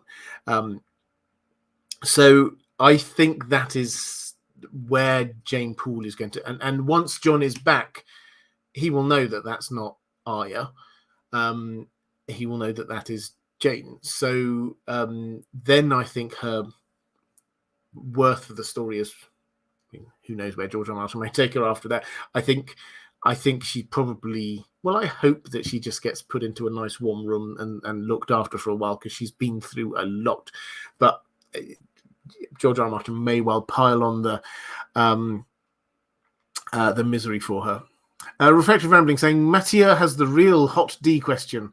Hot dog, that is. Hope Dan's doing well with the heatwave. Yeah, Dan has done well, thank you. Yes, so for those who didn't know, here in the UK we had, and in fact over most of Europe, Western Europe at least, hugely hot weather. It was record-breaking, the hottest on record. Our records for temperature go back quite some time, and this yesterday, the day before yesterday, it broke records by a couple of degrees higher than ever before. So this was, and this country's we're not made for it. We don't have air conditioning. Our houses are meant to retain heat, because normally we're quite a cold little island. But thank you. He survived. He was a very early morning walks and then late at night walks rather than during the day, and he has made it through. Jon Parker saying, "Hi Robert, love your content. Keep up the good work. Thank you. My question relates to both House of the Dragon and A Song of Ice and Fire. In the TV show, we saw the Lannister alliances develop large ballista to fight the dragons. I always thought this was a bit unrealistic, both from a practical use perspective and maybe to a lesser degree technologically. Do we have any evidence in the books of similar weaponry used to fight dragons besides other dragons? If so, maybe see some in House of the Dragon." Yes, we do. So, pardon me. So when we have Rhaenys Targaryen, the sister wife of Aegon the Conqueror, she, when they were trying to invade Dorne, her dragon got shot down by a scorpion bolt, and through the eye, I think it was, and crash landed down, and she died. Probably there's another element there to what may have happened after that, but yes, there were scorpions, large bow and arrow, basically like a ballista. A scorpion, I'm sure there will be people in the chat who know the detail of the difference between these things better than I do, but it's not 100% clear. A scorpion could relate to something quite small and freestanding, or a massive kind of ballista kind of idea. But yes, that technology was there, and was generally seen, as far as we can tell, this is how you kill a dragon. Every time dragons start attacking places, people just get out the bows and arrows, get out the ballista equivalents, and try and shoot it down. Almost never works, but sometimes it does. Now, might we see it in House of the Dragon? We do get told that in the Battle of the Gullet, which happens, might be a season 2 thing, might be a beginning of season 3 thing, we get a fleet comes across from the Free Cities to join the action, stumbles across a couple of the princes who are being basically moved away from the Civil War, and one of them, Stormcloud, was shot down with, we're told, a scorpion bolt through the neck. Just survived long enough to head back to Dragonstone, but that does show that there were scorpions around. Are we going to see many of them? Probably not huge amounts. This is more about dragons attacking other dragons than dragons against ground troops. This was fighting between the two sides, and the dragons were fighting their own war. Although a lot of the time were held back. This is one of the interesting sort of strategic quirks of the Dance of the Dragon, is that because they're so overwhelming, the concern was, if we fly our dragons somewhere, is that going to leave us open to attack because our dragons aren't here? So that is a concern. A lot of the time they were just kept in as a sort of defensive setup to try and prevent people from attacking them.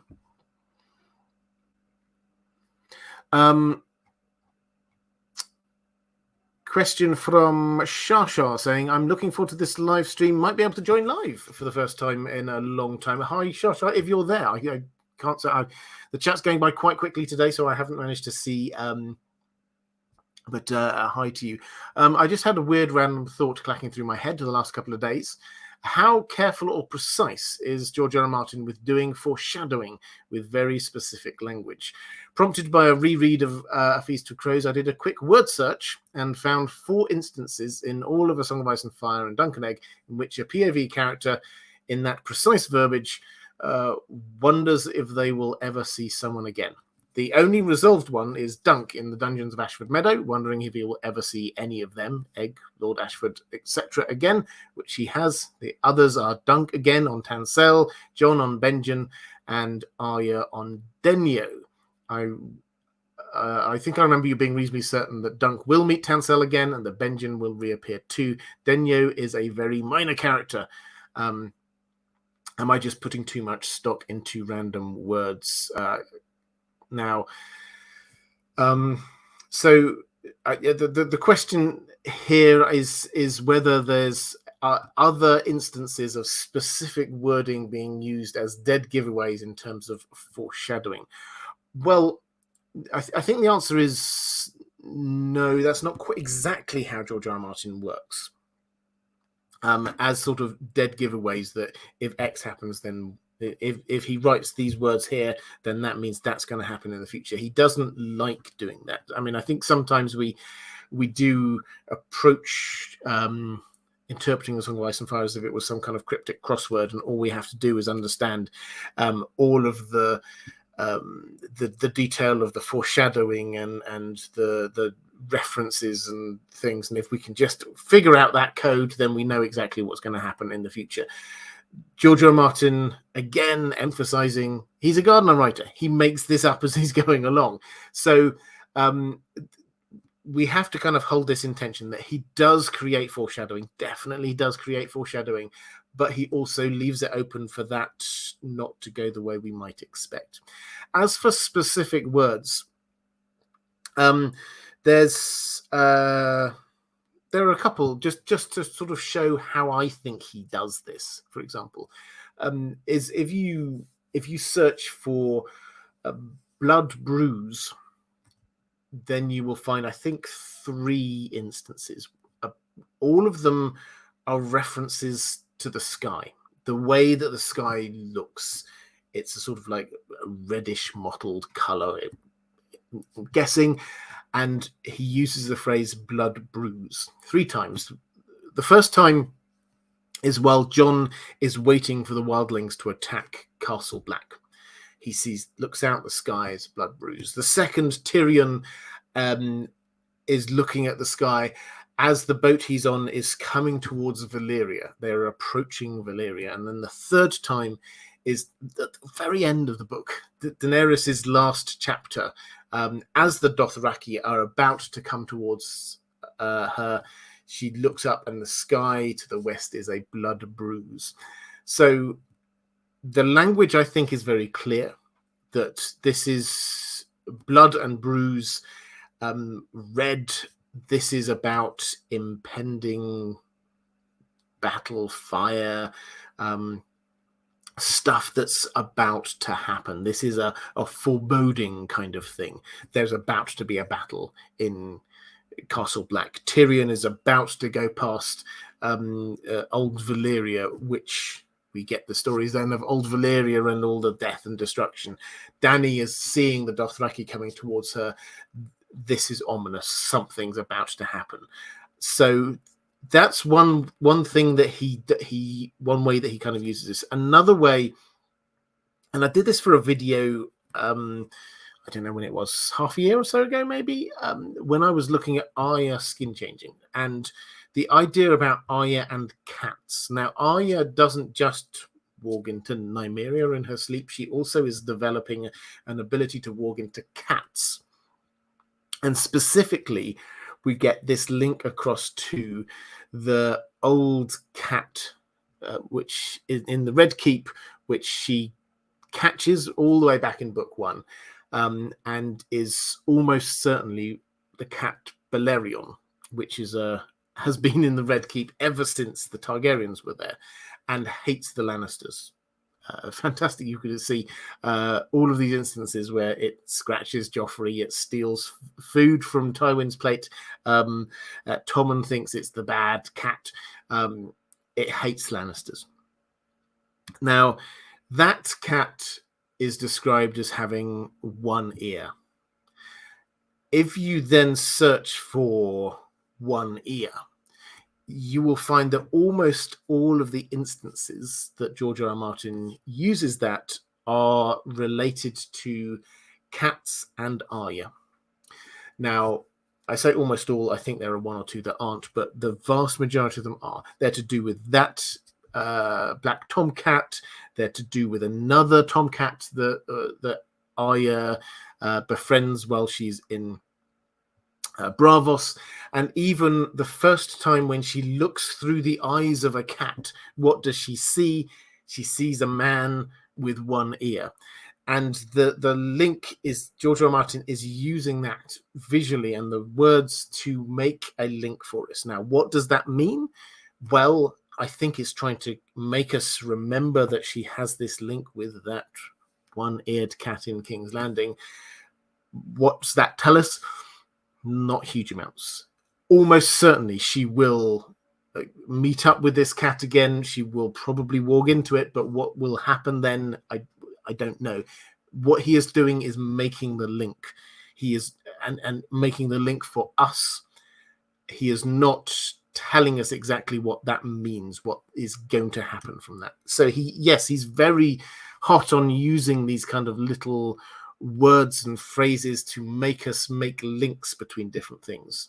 Blood bruise means something, some violence, some battle, something like that is happening or about to happen. Question from Jonathan Bell Hutchinson saying, "Hi Robert, thanks for the content." Thank you. Given George is so fond of historical analogies, do you think he will work in any other historical events? Yes, I think he will. Now, he talks quite a bit in that Game of Thrones interview about his inspirations, and he sort of says, yeah, sometimes it's very clear. I know what it is. I remember standing on Hadrian's Wall and getting an idea for a big wall. I get that. I understand that. And then obviously the War of the Roses is an inspiration. But a lot of the time, it's just like a muse in it. His muse in his head, it just suddenly comes up with ideas. So whether there's going to be any specifics where you can draw a line from A to B, I do not know. However, I do wonder, and this speculation, there's nothing to say this is definitely going to be happening, but we get so many things outside of the main story about plagues and disease in cities that makes you think surely that's going to happen somewhere in this main story in one of the cities that we're talking about. We've had it in Marine. Might it happen in King's Landing? We've already got somebody with grayscale heading there, John Connington. Might that spread through the city? That's entirely possible. If we then get following on from this plague of whatever it is, how do you get rid of that? Well, perhaps one bit of inspiration, given that King's Landing is sort of inspired by London, that's roughly where that's come from. There are other inspirations as well, but if you're going with this sort of like broad map of the United Kingdom with the wall being at the top, then King's Landing is London. And back in the 1660s, we had 1665, the Great Plague went through and was ripping through London, and a huge proportion of people in London died because of the Great Plague. And that probably would have carried on for a lot longer. But for the very next year, 1666, the fire of London, the Great Fire of London, burned through and, yes, again, killed lots of people, destroyed a lot of property, but it also killed off the plague in London. And I do wonder whether that might be a thing that George R. R. Martin might use for King's Landing. A sort of a plague followed by a fire. Aidan O'Hara saying, "Hello, Robert. Thank you for the quality content." Thank you very much.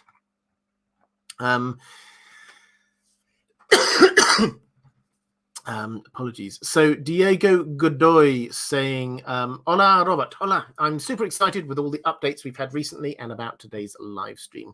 My question is perhaps an impossible one. Given how close it seems that George R. R. Martin is getting with the Winds of Winter, and how likely it seems that House of the Dragon will be greenlit for multiple seasons, do you think George R. R. Martin and publishers will time the publication of the Winds of Winter in any particular way? Perhaps between a long gap between House of the Dragon seasons or close to Christmas 2023 or 2024? So, yeah, I mean, this is an impossible question because he's not finished it yet. But My take is that, first of all, they will, when it's ready to publish, they will want to publish it soon. The book industry has not been going through the easiest of times recently, and what they really want is an event, something where people are excited about a book launch. This will breathe life into bookstores up and down lots of different countries. This is such a long-awaited book that people will happily queue. I will happily queue outside a bookshop at stupid time in the morning in order to get my hands on a copy as soon as I possibly can. So that kind of feel, if you remember when the Harry Potter books came out, this was event publishing. This is not something they're going to get from George R. Martin and go, oh, well, it would probably work best if we wait for 9 months to do it. They're going to want to publish it quite soon. That said, they will obviously want to maximize the ability to sell lots of copies. If they can do it just before Christmas, then I think they will probably time it for that. I'm sure they would happily sit on it for a few weeks just to make sure it launches at the right time. They could well try and fit it in with the House of the Dragon. I could see that working. The other thing to note, though, is that almost certainly this is going to be 2 books. Now, as well as this idea of publishing them both at the same time, perhaps they might publish them with a little gap between. Make it 2 events. We're going to have the Winds of Winter Part 1. I'm not saying this is what they're going to do, but they could. Winds of Winter Part 1 published in September, and the Part 2 published in November, say. I don't know. The first part to coincide with a House of the Dragon season, the second part to coincide with Christmas. This is possible. So they will publish it as soon as they can, but they will tweak the exact timing to maximize it. This is going to be a huge event when it happens. 444 saying, as George R. Martin mentioned, he's still not planning to include new POV characters. Does it mean there is no new Themirenese knot? I hope he will introduce some wildling POV. I'd love to see what happens in Hardhome, and someone who can show us Reach and Highgarden. The Reach and Highgarden. I was shocked. Actually, I'll answer this bit first, so you then go to another question. So in terms of no new POVs, no, we're not going to have new POVs. That doesn't mean that we're not going to see new places. Bran will increasingly be able to travel beyond the trees when he's doing all of his magic-y looking at stuff, and he will be able to explore new areas. There's a very good chance that it's through his POV that we get what George R. Martin did promise us ages ago, that we would go even further north during the Winds of Winter. There's a good chance that it's him who's looking and seeing even further north. In terms of Highgarden and the Reach, I think... Well, we will see some of the Reach with Sam, who's down in Old Town. Probably more likely to happen in the next book, in A Dream of Spring, I think. But no, we're not going to have new POV, no new wildling POVs or anything like that. Then you say, I was shocked at what was revealed by James Hibbard in Inside House of the Dragon, the battle to replace Game of Thrones. That was the Entertainment Weekly article that I was talking about. To the fifth never before mentioned prequel idea from the initial wave in 2016 was about Aegon the Conqueror presented as a drunk. Now, yeah, this was quite a revelation, is that apparently this was one of the 5 ideas. I mean, people had talked about Aegon's invasion as being possible spin-off for a long time. They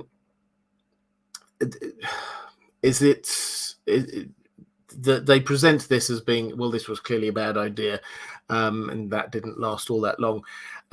And I think I tend to that. Aegon the Conqueror is quite a blank slate as a character from what we know of him from Fire and Blood. Is we don't see much. We don't get to understand his motivations hugely in a way that we do with a lot of the other kings, queens of within the Targaryen family. We don't ever truly understand his reason for the invasion. We don't ever truly understand his motivations for declaring peace with Dawn. We don't ever truly understand exactly the nature of his relationship with his two sisters.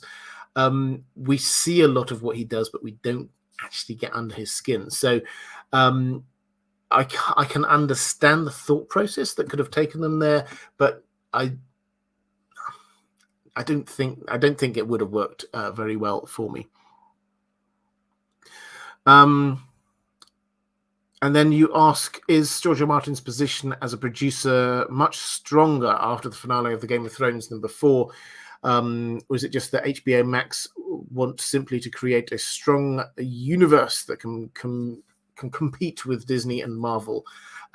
So yes, I think they do want to have an integrated universe of Game of Thrones stuff. If they can all be massive successes, then yes, they'd love it. The fact that they've got 9 things in development shows us that they are thinking big. They're not just thinking of doing like House of the Dragon and then maybe one more. They are considering doing a whole load of these things. Not all 9, but they're considering doing 3, 4, 5, maybe even 6 could all happen. So that's the driving force there. I think that is George R. Martin in a more powerful position. He's now inside the tent, whereas before he wasn't. So they paid him this $50 million or whatever it was in order to keep him so that he has an involvement. I think, again, you read between the lines, then the obvious point is they saw that as George R. R. Martin's involvement in Game of Thrones came down, as that moved further away from the source material, it stopped working in the same way. So they were wanting to get back to the same kind of position they had where George R. R. Martin was involved, and this was sticking closely to what he had written. Does that make him more powerful? Yes. But the thing that we do not know, and we probably will never know, is exactly what's the fine print on this contract that he has. Yes, he's there. He clearly has an involvement in every project that comes forward. They all come and talk to him, and he says, I am very involved in all of them. But does he have the power of veto on anything? We're not told that. Does he have the power to say what he thinks should go forward? We're not told that. So how powerful he is, we do not know. Clearly, it is in their interests to come as close to him and his original work as possible, which is why I think that Duncan Egg is the obvious next one to get greenlit, because we've got at least the first 3 stories already written. Okay, let's go to Andrew K. Just picking up a couple of things in the chat. Andrew K. saying, I would love a Conquest adaptation. Would like them to flesh out the characters and motivations more. And just interesting to see Westeros pre-unification. Yeah, I would have loved to see it. I don't think we will for a while now, but I would have loved to see it. Patrons, by the way, I always try and do this. I frame my live streams around questions from my patrons because I cannot do what I do without your support. So patrons, genuinely, thank you so much. If you wish to support this channel, the best way to do that is through Patreon. There is a link down in the description. And what else? I should probably plug a few other things. If you don't don't know, I have a second channel. This is the one thing I should plug today. I have a second channel called The Well Told Tale. There is probably a link somewhere as well. That's where I do audio narrations of classic fantasy and science fiction stories, the absolute greatest science fiction and fantasy stories ever written, The War of the Worlds, Call of Cthulhu, as well as some sort of like lighter stuff, Alice in Wonderland, things like that. It's a passion project, really. I love these stories, and I really want everybody else to have access to them. So they're there on both on YouTube, and also I've got that going as a podcast as well. So always free, always there. There won't be any adverts in the middle breaking it up. Do go and check that out if you like audiobooks. Okay, random plugging things done. Let's go to a question from the children of Jack Acid. What's in store for Sansa in The Winds of Winter? Do you agree with fan theories that she's going to disrupt Fagon's betrothal to Arianne Martell and replace Cersei as the Queen of Westeros at Fagon's side? Or, pardon me, better still, maybe she will take after her aunt and share Fagon with Arianne in a classic triangular Targaryen marriage? Or do you think she's destined to be caught, tortured, and abused by Ramsay Bolton until Lady Stoneheart shows up to eat his face? I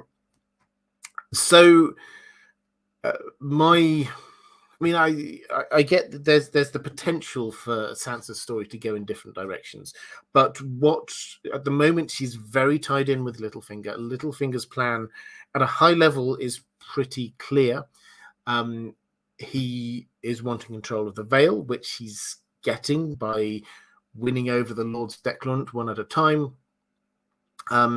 He will realize at some point that Sansa has got a very good claim to the throne in Winterfell, which, if you're Queen of the North, you then also, the Riverlands, we often forget this, but they all paid fealty to Robb. So they also, the Riverlands, are there paying obeisance to the King of the North. So if he can put Sansa there in Winterfell when he's already got the Vale, he's suddenly got 3 of the 7 kingdoms, and that's his plan.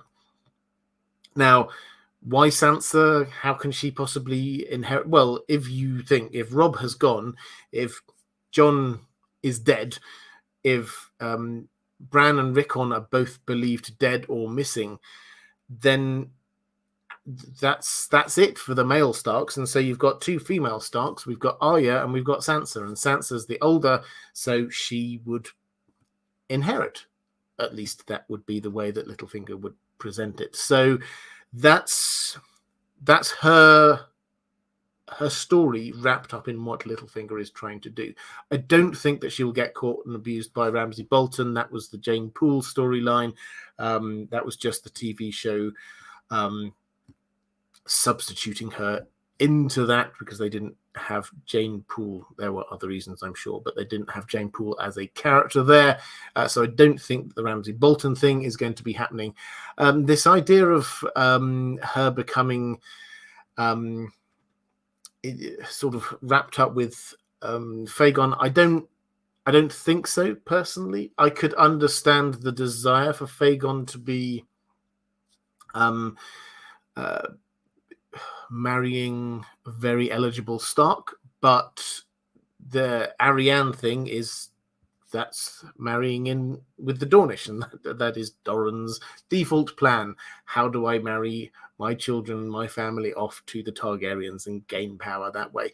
So I can't see Littlefinger at the moment is looking north, and she is a part of that, so rather than looking south. So it's possible, but I don't think that's the most likely scenario.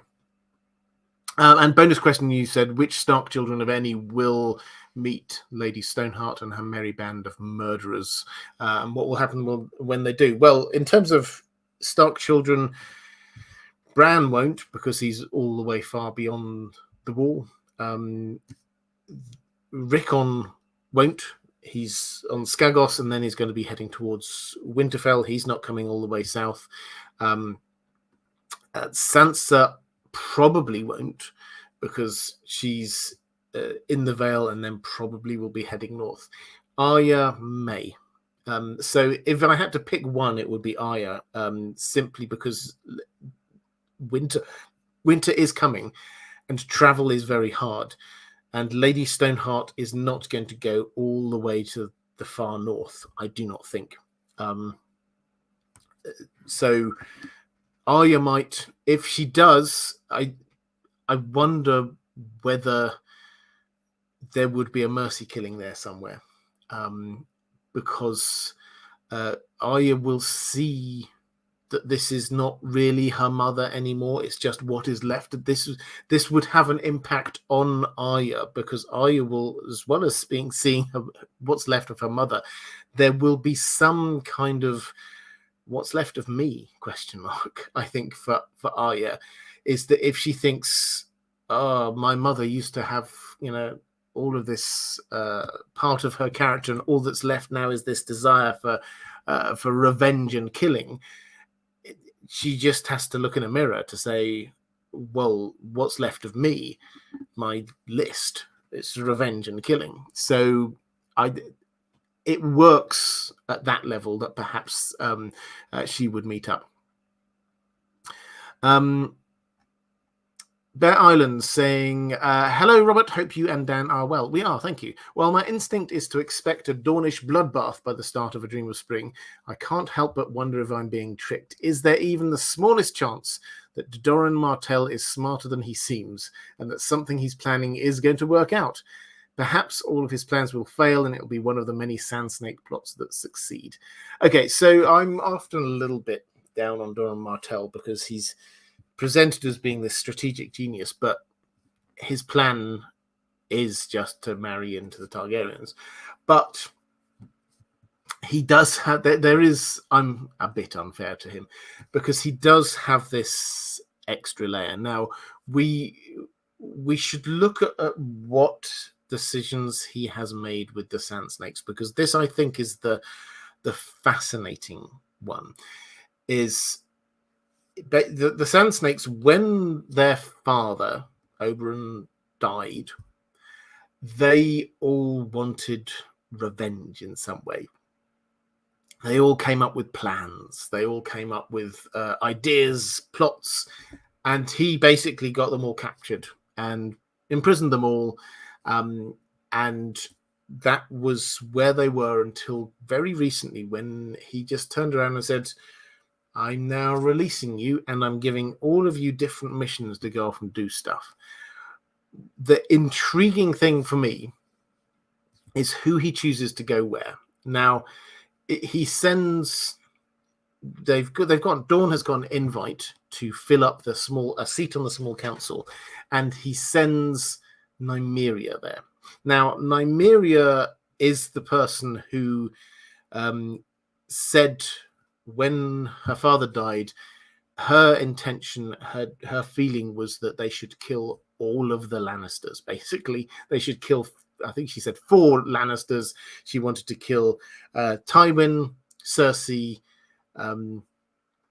Jaime, and Tommen. And we're told Nymeria there is a person who has, at any given moment in time, perhaps a dozen knives upon her person. She is very, very dangerous. And Doran knows this. He knows what she's like. And he, without giving her any specific instructions, he said, okay, could you now go to King's Landing and sit in the small council? He doesn't need to give her some great plot or plan. He has sent her that, knowing that she wants to kill the Lannisters, he has sent her right in to sit around a table with Cersei Lannister and Tommen. So that is sort of next level, sort of subtlety, trying to... He's not got this plan, but he thinks that if he just pushes the pieces in the right direction, then he knows what's going to happen. He also sends Tyene, who is also very dangerous. She's there with she's the expert on poisons, and she has been sent undercover to infiltrate the High Sparrow's network and get close to him and work out what's going on with him. So he has sent two very dangerous people on secret missions into King's Landing, while at the same time he sent Ariane off to... Now, the idea clearly is that as he wants to marry his family to the Targaryens, if she meets up with Fagon, and if Fagon takes or attacks King's Landing, as he is surely going to do, then Dora Martell will want to side with him. And when you put those moving pieces together, he is siding with Fagon, and he is going to show his worth to Fagon by the fact that he's sent his people already into King's Landing. One of them is, and this is a very real possibility, that you would get Tommen being killed by Nymeria, not the suicide we saw on the TV show, but that he would be killed by Nymeria, because that's what she wants to do. And Tyene will be there, making sure that the Faith are not going to be getting in the way. So he is preparing the ground for King's Landing to not be easily able to defend itself when we get the attack from Fagon. That's what he seems to be doing there, and then he's going to ingratiate himself with the new ruler in King's Landing. That seems to be his plan. It's not... I mean, we probably shouldn't pretend that this is three-dimensional chess, but there is a little bit more to it than what I sometimes characterize as his planning. Kartik Prabhu saying, is there any history with the North having a lady, or will this be a Targ succession crisis like in House of the Dragon? So there will be a succession crisis. Now, in terms of whether there's any kind of history of there being a Lady of Winterfell or the Queen of the North, Queen of Winter, we've not been told of it, but certainly the working title She-Wolves of Winterfell, Duncan Egg's story, is set around a time when it was being ruled by women. Winterfell was being ruled by women because the men were out at war and the women were... there were widows of many past lords, and so they were controlling Winterfell. And that is the feel that we may well get, certainly with Sansa to start with. If Jon, as I suspect is likely, if Jon does get recognized as having been legitimized by Robb, if he does indeed get made the King of the North, King of Winter, he then heads off to do heroic and great things elsewhere. Who is going to be left actually ruling? It will be Sansa who will be the person. And that, if you're looking for foreshadowing from things like She-Wolves of Winterfell, that is where that might well be going. But in terms of a succession crisis, yes, this is what we're going to have with the Starks, because there is a complete lack of information about where all of these Starks are.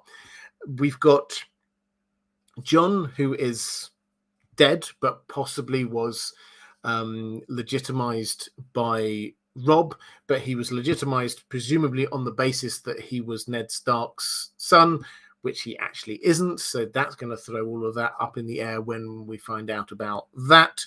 And he was legitimized on the basis, it would appear, that Bran and Rickon were both dead, because at the time Theon allegedly had been killing, had killed them.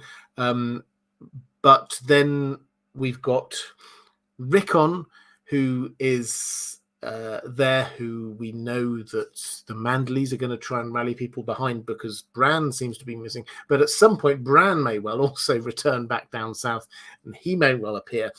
And Littlefinger will probably look and say, well, if all of those other people aren't there, then Sansa is the best place to do it. And he will come up there and try and throw his forces and strength behind her claim.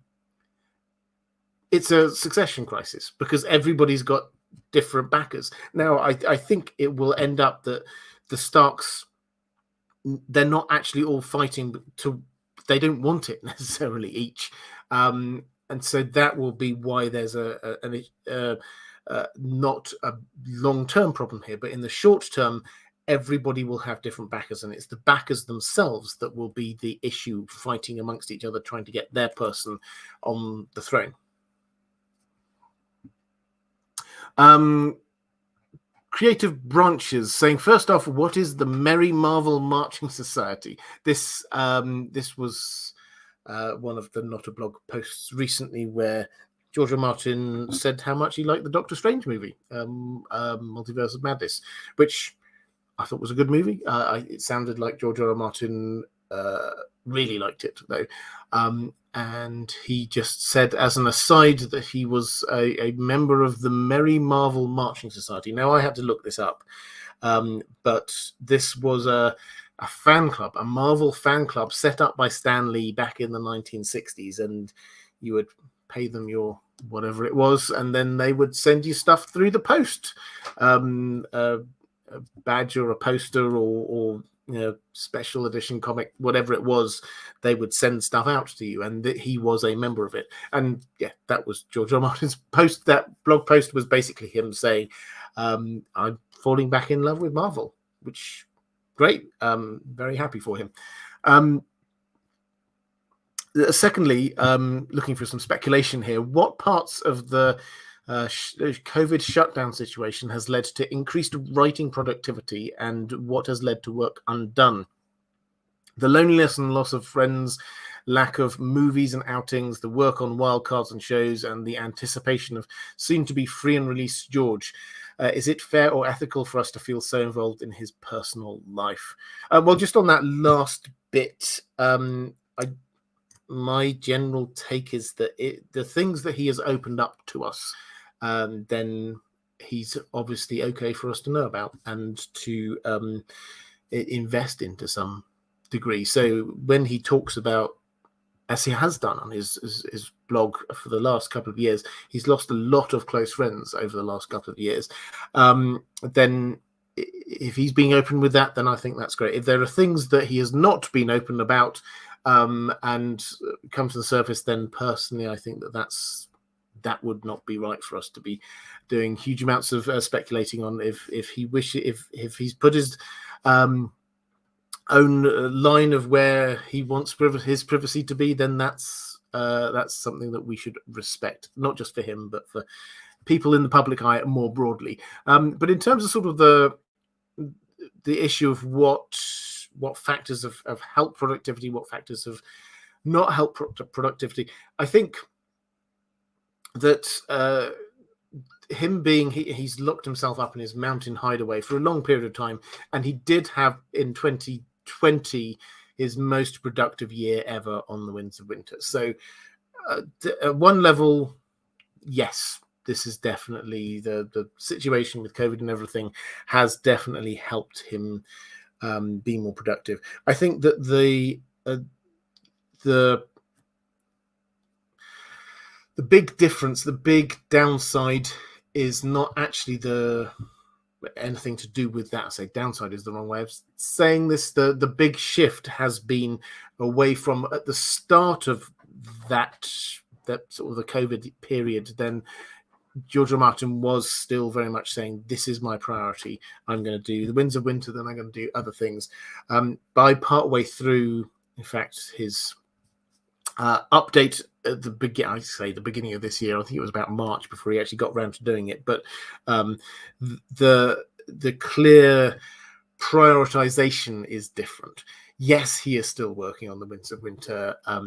Yes, he's very keen to get it finished, but he's also involved in all of these other things, which the 9 projects which are coming forward, and he's got other things that he's doing as well. And so it's not that he's just focusing in on it. So part of that is he's the victim of his own success. And I can completely understand the fact that he wants House of the Dragon to be a success. So he has been involved in it. He's not exec producer of it all, he's not the showrunner of it, but he has been involved in this. He has been involved in all of these spin-offs and things to greater or lesser extents, and I personally completely understand his desire to do that. He does not want another thing which just goes way away from his world and sort of like sullies it in everybody's thoughts and memories. I think that he is very aware of the fact that if House of the Dragon works well, then there's the potential for this to get much bigger and have and many other spin-offs, and that's his legacy. But if his wider legacy, because yes, the book readers is only a very small proportion of the people who will know about Game of Thrones.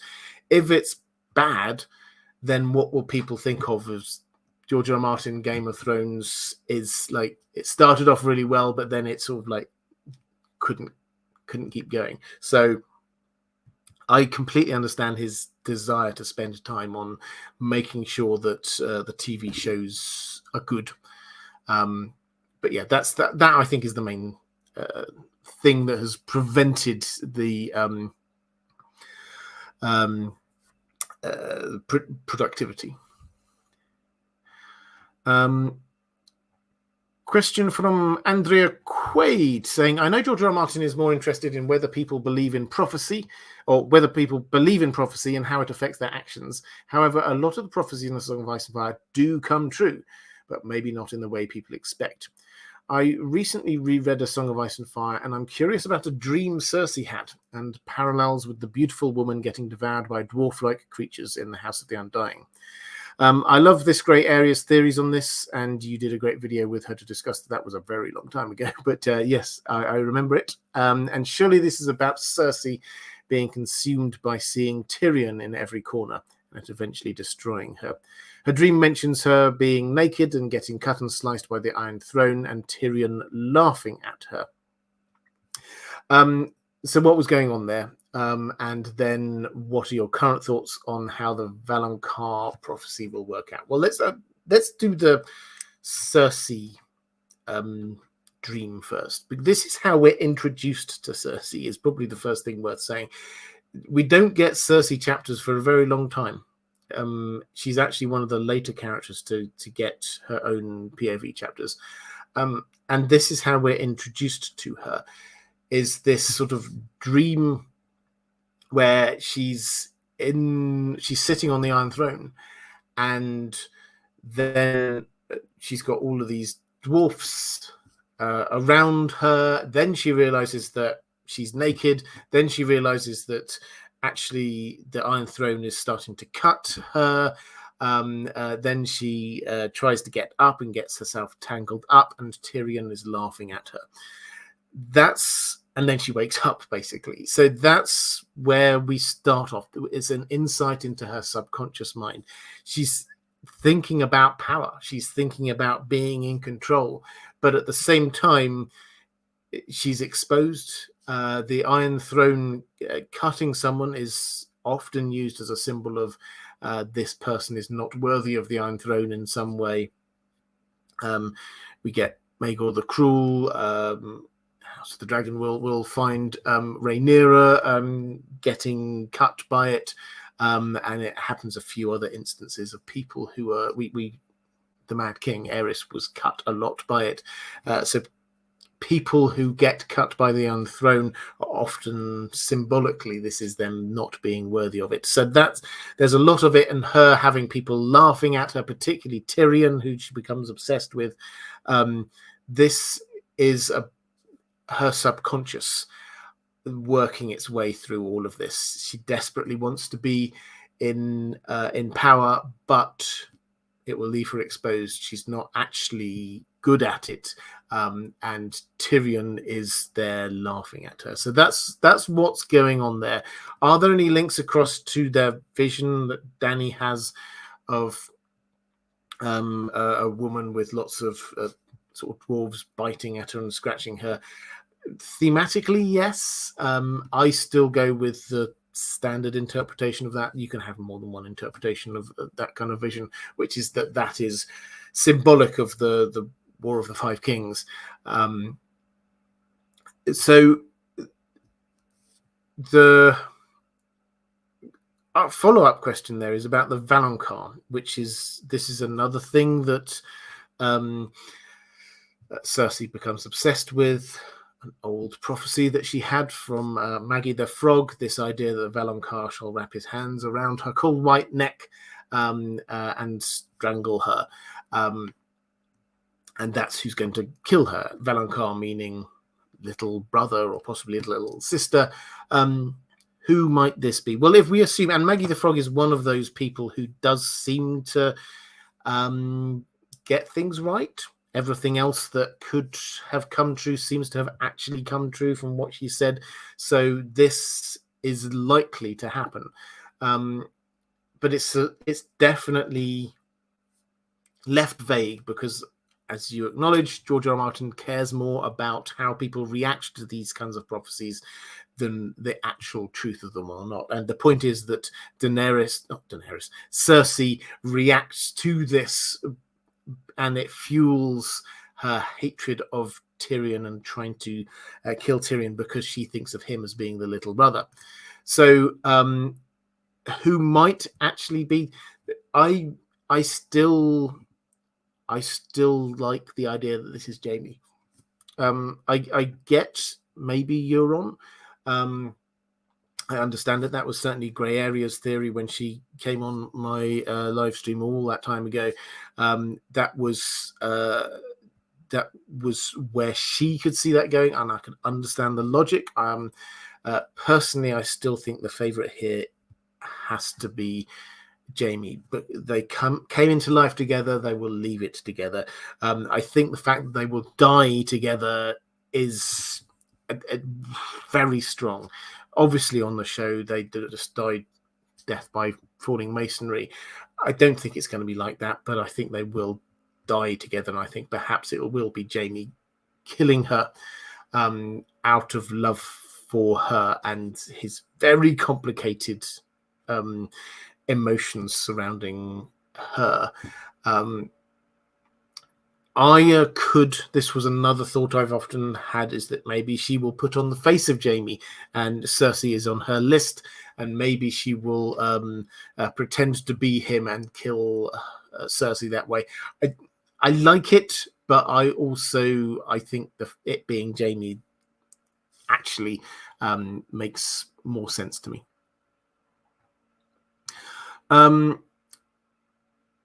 Question from Beesman saying, hello, Robert. What characters are most likely to survive till the end that died on the TV show and vice versa? This was one of those little random hints that George R. R. Martin gave in his blog post. He said that some characters that died on the TV show will survive, and some characters who survive on the TV show will die. Who is this likely to be? Well, I mean, I think the characters who survived but will die in the books, I think, is probably the easier place to start, if only because there weren't that many characters who survived right through to the end. If I had to guess, perhaps someone like Bronn. I certainly don't think he'll end up in the same way that he did on the show.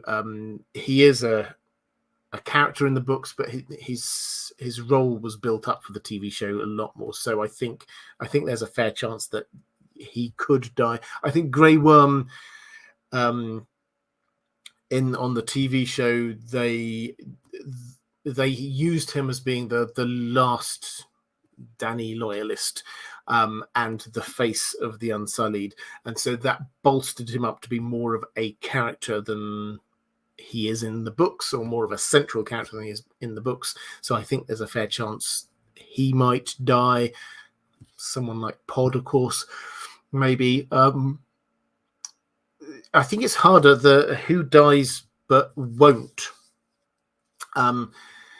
Now,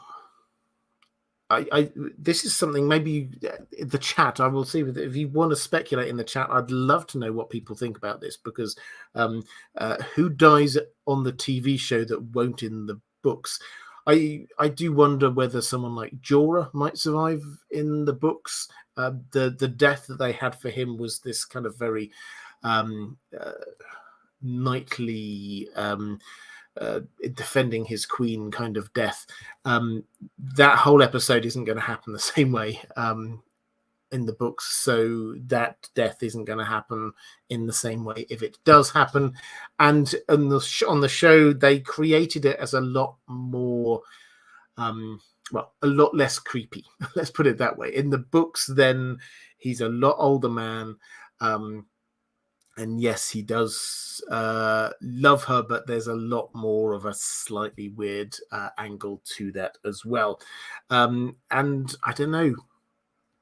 I'll throw Benjen out there. I don't think that's true, but I think that there's a fair chance he is still alive. But whether he'll survive to the end of the books, I do not know. Joel Elson saying this is a super sticker, so critical hit.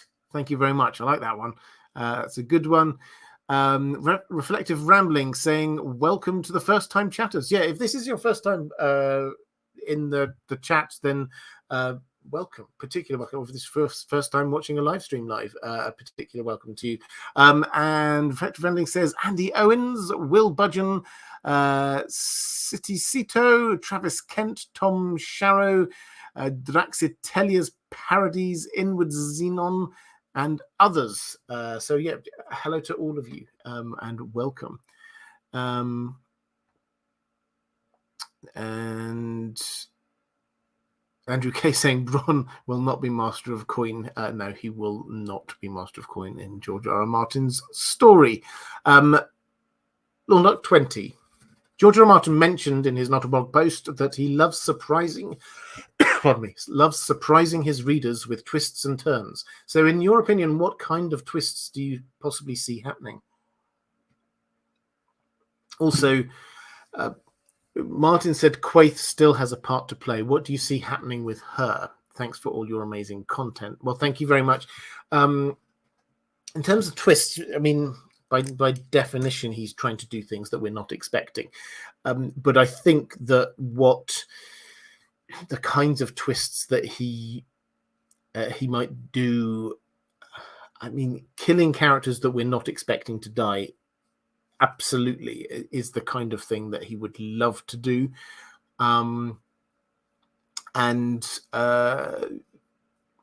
So in his mind, I think it's what happened on the show is the default for most of his readers now.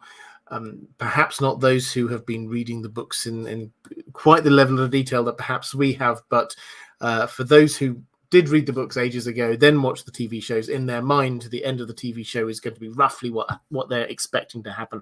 So if Stannis survives to the end, say, it's possible, I think he will die, but it's possible that Stannis survives to the end, then that would be a twist that perhaps most people weren't expecting. That kind of thing. I think the twist of Jon being in Ghost, we talked about it for so long, but for non-nerds, that would be a huge twist that will actually catch a huge amount of people by surprise. In terms of what Quaithe, he deliberately says Quaithe still has a part to play. We last saw her right in this last Dany chapter. She was there in Dany's dreams, basically saying, "Remember who you are. The dragons know." Her role is to try to get Dany to be a Targaryen again. That is what she is trying to do. She is trying to get her to go back to fire and blood. She's trying to get her to become this conqueror again. That is what her role is. She is basically telling her to not trust anyone, just trust yourself. There's this long list of beware the shave pate, beware the perfumed seneschal, beware the this, beware that. She doesn't helpfully say, oh, you can trust this person. It's all of these people you cannot trust. You have to trust in yourself. You are the dragon. You are a Targaryen. That is what her role is. That is what Quaithe is trying to do. And that is important because Dany, and this isn't me speculating on this, George R. R. Martin has been very clear. Dany's story arc through A Dance with Dragons was taking her from a place where she was compromising, where she was being less Targaryen, where she was being less of a conqueror and more trying to hold down and peacefully rule a city. And it got her to the point where she's no longer there. She's physically as well as literally. She is now giving up on that notion of being a good ruler in a foreign land. She wants to be a Targaryen again. She wants to be to claim what she believes is her birthright, to claim the Iron Throne. And that is what Quaithe is doing. Quaithe is pushing her to that, and she is going down a darker path in this story. Again, not just me and my words. This is what George R. R. Martin has said. So Quaithe is the person who is pushing her there. The others aren't doing that. The other advisors that she's got, yes, they may want her to be going back to Westeros, but they're not pushing her to. They're not saying you should be burning cities down. Quaithe is absolutely just go, be a Targaryen, trust yourself.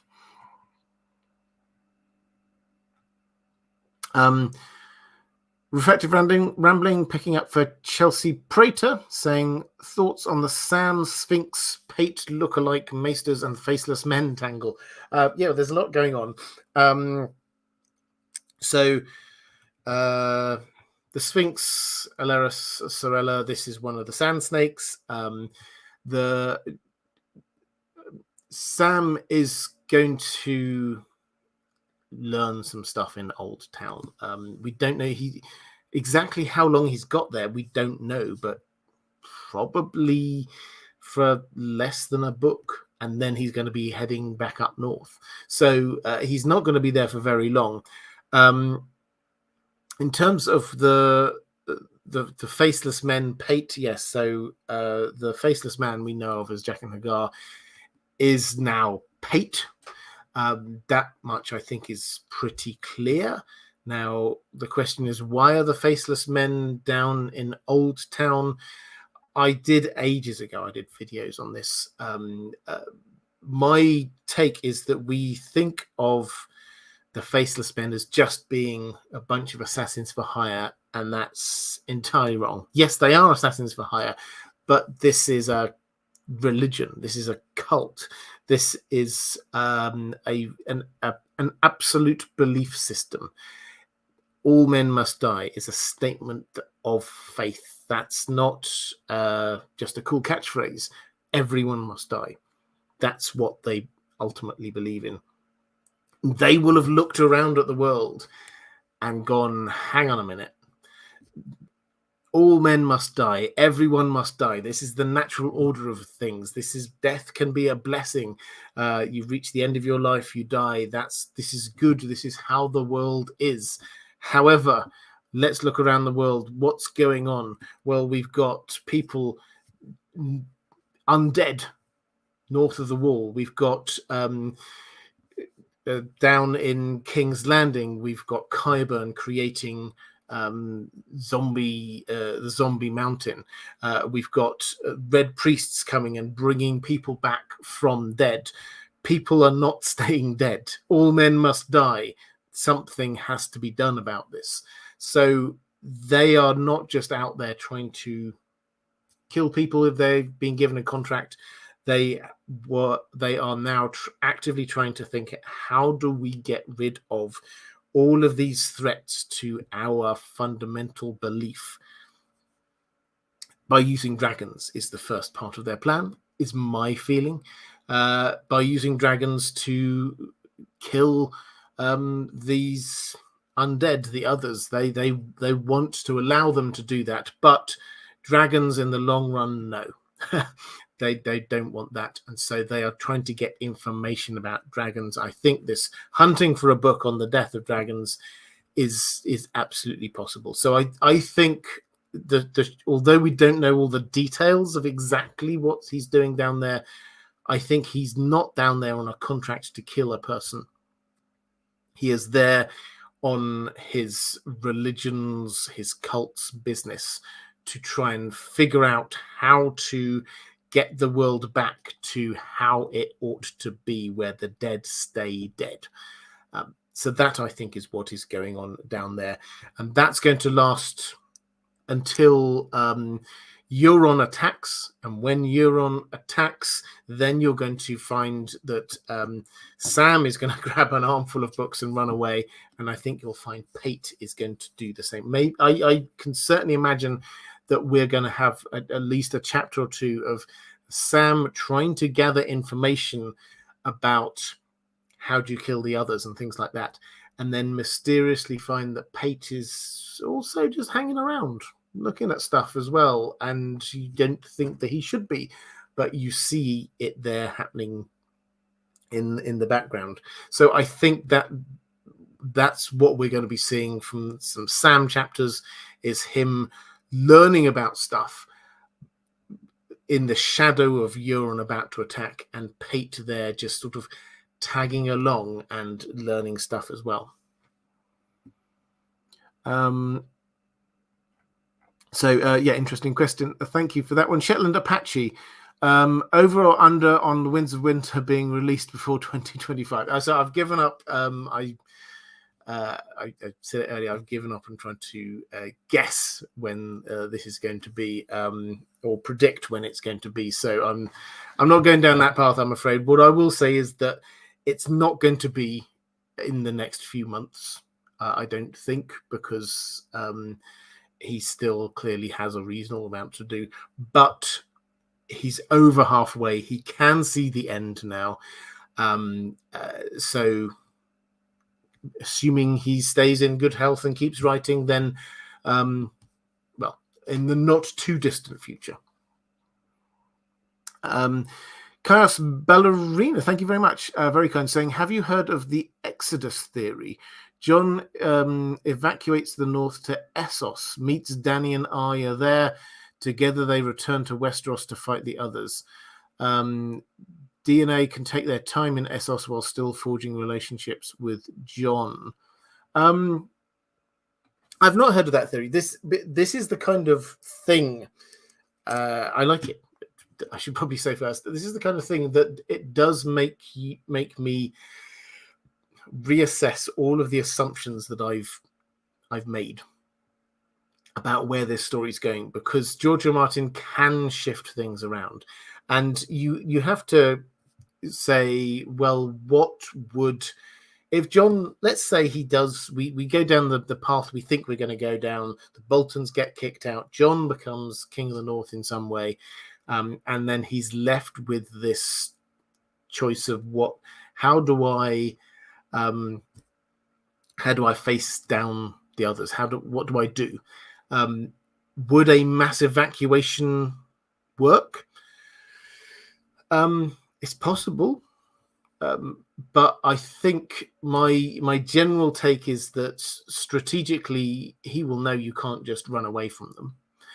What you have to do, and this is where the Dragonstone thing does feel a bit right, is that if Sam comes back and says we need to get Dragonstone and we just need to have lots of it, we need to be mining it. It comes from Dragonstone. It comes from Dragonstone. Dragon glass is what I'm meaning. It comes from Dragonstone, and if that would mean him going down to Dragonstone to try and get it, and Dany could well be there. It makes sense that is where she will land to plan her invasion. So I get all that. Could he head off to Essos? I don't think it's his his default of where he would have thought to go. I mean, who would have thought of going to? Who in the North would think to go to Essos? This isn't really, the North aren't really let's run away kind of people. I like the idea. I like the thinking, but it doesn't quite work for me. I think that and behind all of this, we have to remember what Bloodraven is trying to do is to get Jon to be standing on the wall, ready to face the others. That's what his plan is, and so this is not what Bloodraven would be wanting. Lady Pushkins, do you think that Jon's hair color will be different when he is resurrected? It's possible. I've heard this as a thought. Yeah, so maybe his hair would go white, or maybe he'll have a streak or something like that to go with the fact that Ghost has white hair. Yeah, I mean, I like the idea.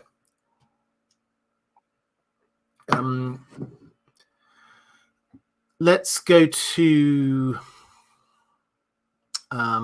question from. I've got 3 more questions from my patrons. So now is a good time to be dropping some questions into the chat. I'll try and come to the chat properly after I've done these ones.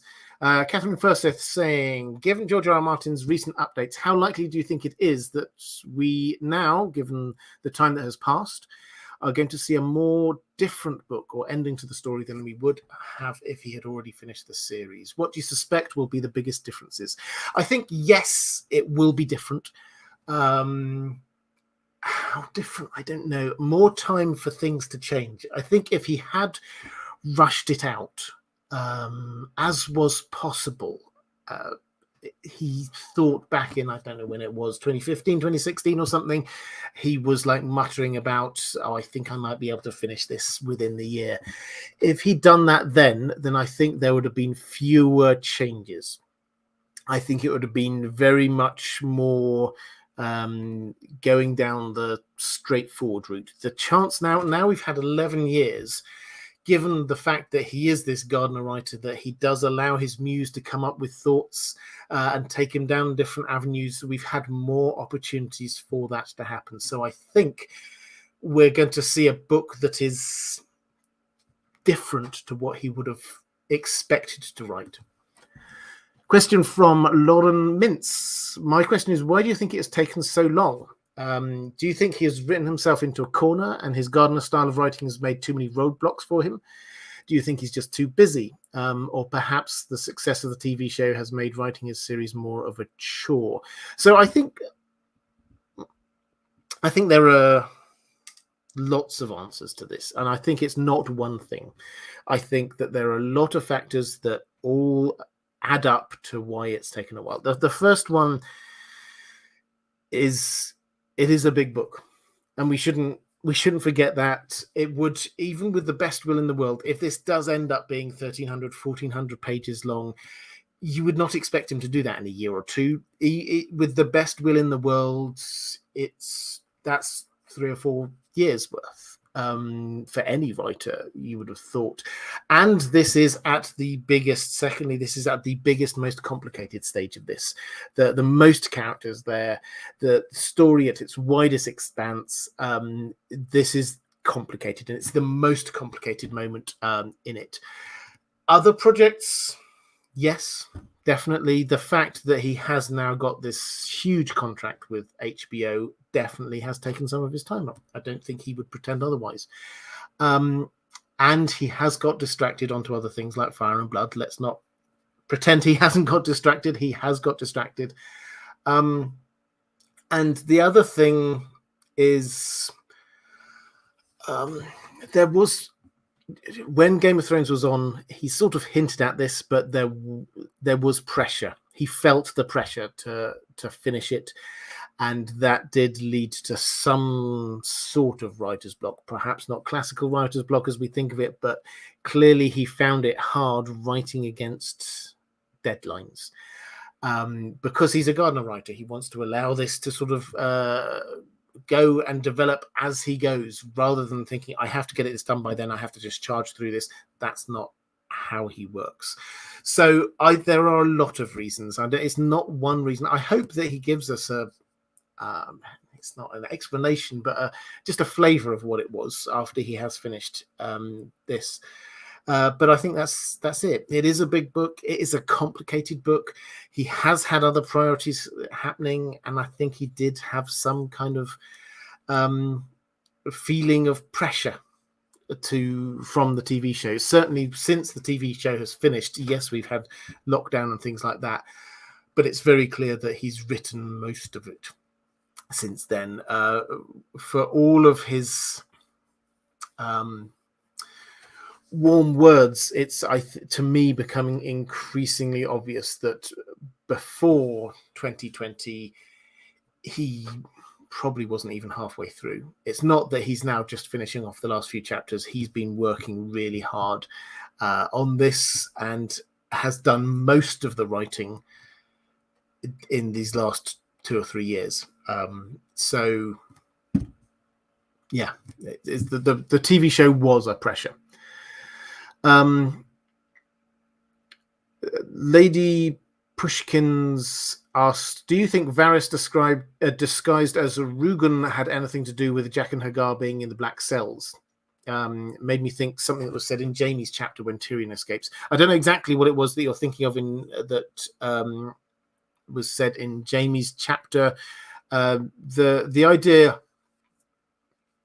that he could go down there means that, yes, he could have let people in there. My take is still Jack and Hagar was in there because Jack and Hagar wanted to be in there. Why did he want to be there? Probably because he was wanting to assassinate somebody. Who was he wanting to assassinate? Who was in the Black Cells? Well, Rourke and Biter, he didn't assassinate them, and Ned Stark. Now, Ned Stark wasn't killed by Jack and Hagar. I did a video on this ages and ages and ages ago. I personally believe all of the evidence suggests that Littlefinger hired a faceless man to kill Ned Stark because he couldn't be sure that Joffrey would do what he wanted him to do. And whether you agree with this theory or not, I personally think it is indisputable that Littlefinger could not allow Ned Stark to live. He just could not allow Ned Stark to live because Ned knew that he'd been betrayed by Littlefinger, and Littlefinger is obsessed by Catelyn and then became obsessed by Sansa. If Ned lived and got back up anywhere near home, then everybody would know. Catelyn would know that Littlefinger did this, and in his mind, there would be no coming back from that. Littlefinger needed Ned to die. So, given the fact that there was that motivation there, given the fact that George R. R. Martin did drop hints about this into Littlefinger's mouth when he has a conversation where he knows how much it costs to hire a faceless man. Faceless men don't appear at all really in the book, other than Littlefinger talking about how much it costs to hire one. So that all adds up for me. He got put there or infiltrated there, and Varys will have been aware, but Varys was shocked and surprised when Joffrey did order Ned's execution. So he wasn't in the same plot with Littlefinger. Let's put it that way. So that's all my questions from my patrons. I'll have a quick go through the chat. I think I had one. Kartik Prabhu, joke question of the day. Okay, if the book story is changed in the telling, what is Jon's boinking count? Thanks for the stream. Jon's boinking count. If it's changed in the telling, who's to say? The thing about Jon is, and I know this was a joke question. The thing about Jon is he's far too earnest for his own good sometimes, isn't he? I just get a bit frustrated with him. He's just always just angsting. He's Yeah, so he's not exactly that plays against his boinking count. Let's put it that way. Yes, have a quick flick through the chat. Kelly Summers saying, if Littlefinger needed Ned to die, why not actually slit his throat when he had the chance in the throne room? He could deal with the fallout, or at least think he could. Well, he wanted. If he'd done that, then people would have seen that he was killing him, and that everybody else would have known that Littlefinger killed him, rather than allowing the justice to be done by the king. That was the idea there. Yes, he could have done it. Littlefinger prefers to do things behind the scenes rather than up front. If he'd done that, what story would have come through all the way back, filtered up to Winterfell? What story would have filtered back to Cat is that Ned had been killed. Who had killed him? Littlefinger. He was not wanting that story. He would not want Littlefinger is bad to be the story which got out. So he would have hired somebody to do this rather than him do it himself. Lamb43 saying, do you think Barristan Selmy is going to make it to Westeros? He could do. I do like this thinking that maybe he will change his mind and go and back Fagon in order to do that, because he will learn about Fagon from Tyrion, who's obviously been traveling with him, and Tyrion will probably say, yeah, he seems like a good lad. And then Barristan, let's not forget, this was who Barristan, he should have, I mean, he couldn't, he got injured in the battle, but he should have been protecting all that time ago. Andrew Kay saying, I very much like the new tone of George R. Martin's updates and interviews. Seems very positive and nice to see George R. Martin seemingly excited with what he's sharing. Yeah, absolutely. This is probably the biggest thing about all of this, is that he spent a very long time on his Not a Blog trying desperately not to give anyone any hope or information about what's going on with the Winds of Winter. Just, yeah, I am writing it, and like admitting that he's writing about such and such a character so that we knew that he wasn't just making stuff up. But now this seems a lot more open, a lot more I'm doing this and it's exciting. That's much better. And it feels good for him as well. It's not just for us wanting the stories to be written, but it feels like he's in a better place. Obviously, he was quite down for quite a while, but it feels like he's now emerged through to the other side, and he's excited by all of these different things which are coming out. Kelly Summers says Littlefinger pretends to sneeze and stabs Ned. Yeah, he could have done that, but he wouldn't want anyone to be thinking that he did it, is my point. Peter Paul saying, do you think arcs like Lady Stoneheart and a young Aegon Targaryen is not going to be important to the book plot because it wasn't in the show? No, they will be important. So Fagon, Aegon Targaryen, will be absolutely vital in the books, in as much as, compared to the show, Daenerys arrives and Cersei's in power. And that's a very different thing to Daenerys arrives and this person who is claiming to be ahead of her in her family is back on the throne, and a person who, if he is who he claims to be, actually has a better right to sit there than her. That's an incredibly different dynamic, particularly if he's then being loved by the people, as appears to be the case. That's a very different dynamic, and that completely shifts what happens in that part of the story. Lady Stoneheart, yes, her story could go in many different ways. As I say, the Riverlands part is the part that has got the most moving parts. But George R. Martin said again and again, she has got a very important role coming up.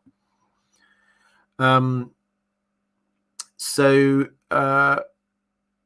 have a good quick flick through. Gerard Jagru saying, I don't think Littlefinger would have spent such an outrageous sum of money just to bonk Ned when killing Ned the old-fashioned way by means of a plot or ambush.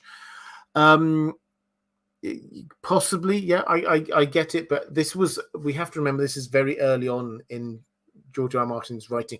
The idea of the faceless men had not really become fully formed by this point. This was just an assassin, who are the best assassins, and Littlefinger, who is incredibly rich, probably would have thought, well, I'm going to pay someone who nobody can trace back to me at all. Absolutely no chance of this. Yeah, that's my take anyway. I think, okay, with that, I'm going to start drawing this one to a close. I think what I will do next week is do one of these on the Rings of Power, a big update. We've had lots of things going on with the Rings of Power, lots of bits of news. So I think I will do another one of these sort of massive updates, open questions there as well. If you are watching this back a little bit later, you will find appearing somewhere around here will be a link to other live streams that I've done. There will be a link appearing somewhere around here, which is a link to my Patreon page. If you wish to support this channel, that's the best way to do that and get access to a few things I do just for my patrons.